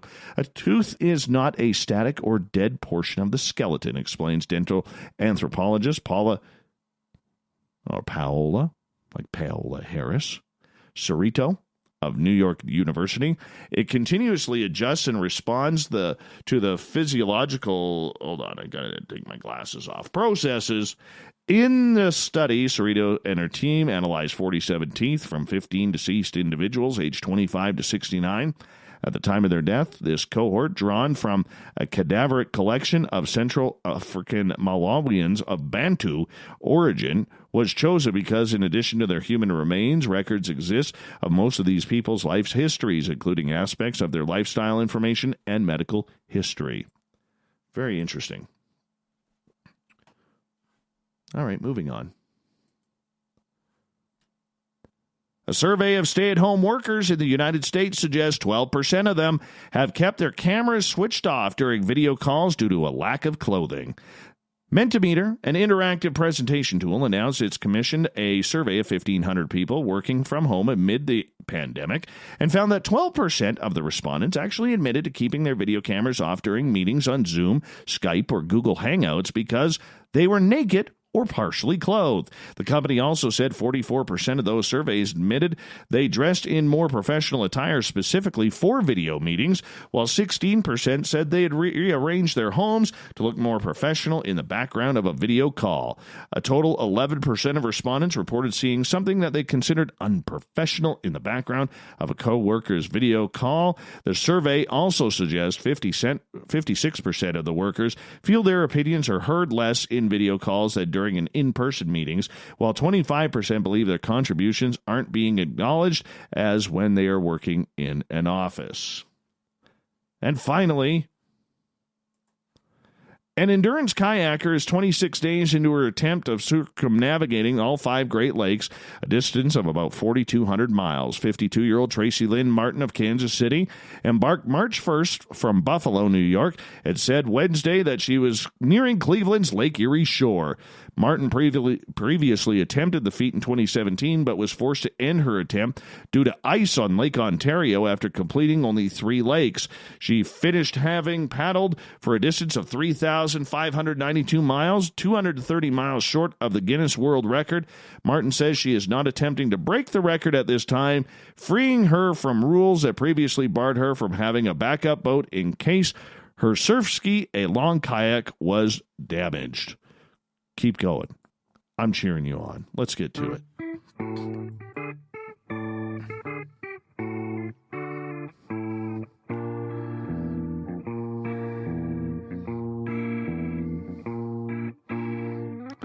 Thought of the Dave.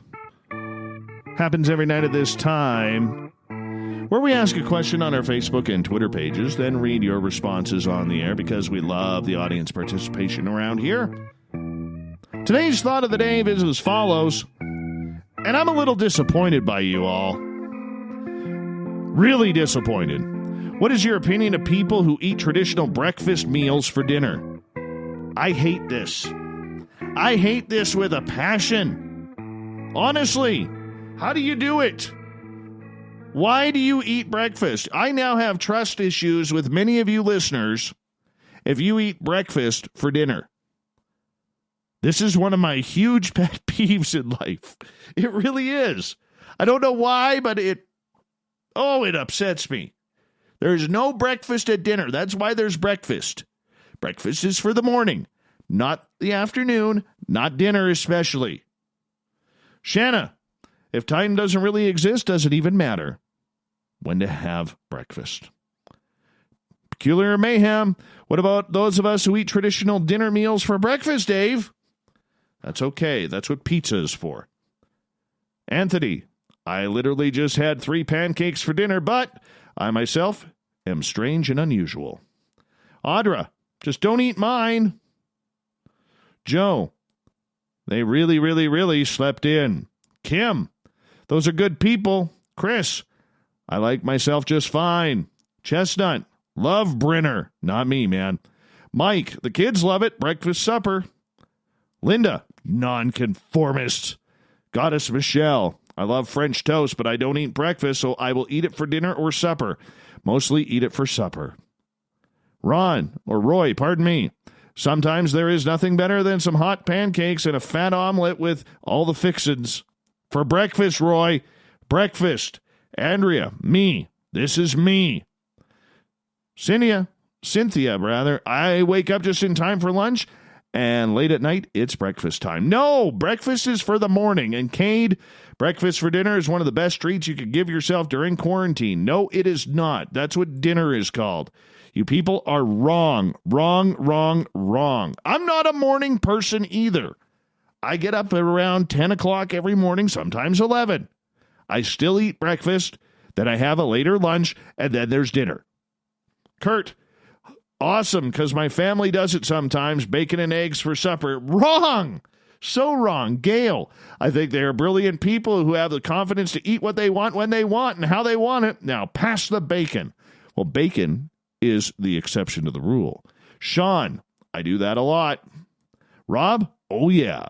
Kelly, pancakes and sausage, yummy. Jason, my kids always loved breakfast for supper. One of their favorite memories growing up. Probably played soccer too. Sparky, why not? Sometimes I have breakfast for dinner. Got to mix it up so I don't get bored. The opposite, I love pizza for breakfast. Well, pizza you can have at any time. John, to each their own. If they like it, all the power to them. Kevin, I think they're hungry. Cam, my first real date in high school, brought her home to meet Mom and Dad. Mom, we just had pancakes and scrambled eggs. Can I make you some? Wow. Jaretta, I can eat breakfast for any meal. Leslie, go for it. Your body, your life, you enjoy. Bob, I resemble that remark. Gabe, I used to do it once in a while. Good eating. Vivian, who cares? Food is food. Caden, doesn't everyone do that on occasion? Aaron, we are Awesome. Renee, nothing wrong with it. I often eat breakfast meals for dinner, and it is yummy. John, breakfast at any time is awesome. Alfred, no problem. I love breakfast for dinner. William, I am not declaring a position as of this posting. I need more valid data to form a hypothesis. And Marty gets the final word. We eat our main meal at the same time every day around 7 p.m., so whatever is on the menu is eaten at that time. If it happens to be pancakes, waffles, omelets, or French toast, then that is dinner. If people don't like it, too bad. Wow. I'm surprised. Disappointed, but surprised. Thank you to everybody for taking part in the Thought of the Dave. We'll do it all again tomorrow. Thank you to Captain Shirk for the wonderful news at the SOR Newswire on our website. And, of course, Gian Quasar for talking about the Zodiac Killer. We got Mr. Ron Bumblefoot Thaw rocking in the background with Little Brother is Watching. Bumblefoot is the official music of Spaced Out Radio, rocking us in and out of every single show. Get your horns up for the guitar god himself. Special thanks to everybody listening in at work, at home, in your cars, wherever you may be. Special thanks to everybody in our chat rooms on Revolution Radio, LGAB, Spreaker, YouTube, Facebook, the SOR Space Travelers Club on our website, and, of course, the Snarkers and Snarkettes on Twitter at hashtag Spaced Out Radio. Remember, this show is copyright by Spaced Out Radio and SOR Media Ventures Limited. Thank you so much for hanging out with us tonight, because together, my friends, we own the night. Mr. Bumblefoot, we need a favor. We need you to take us home.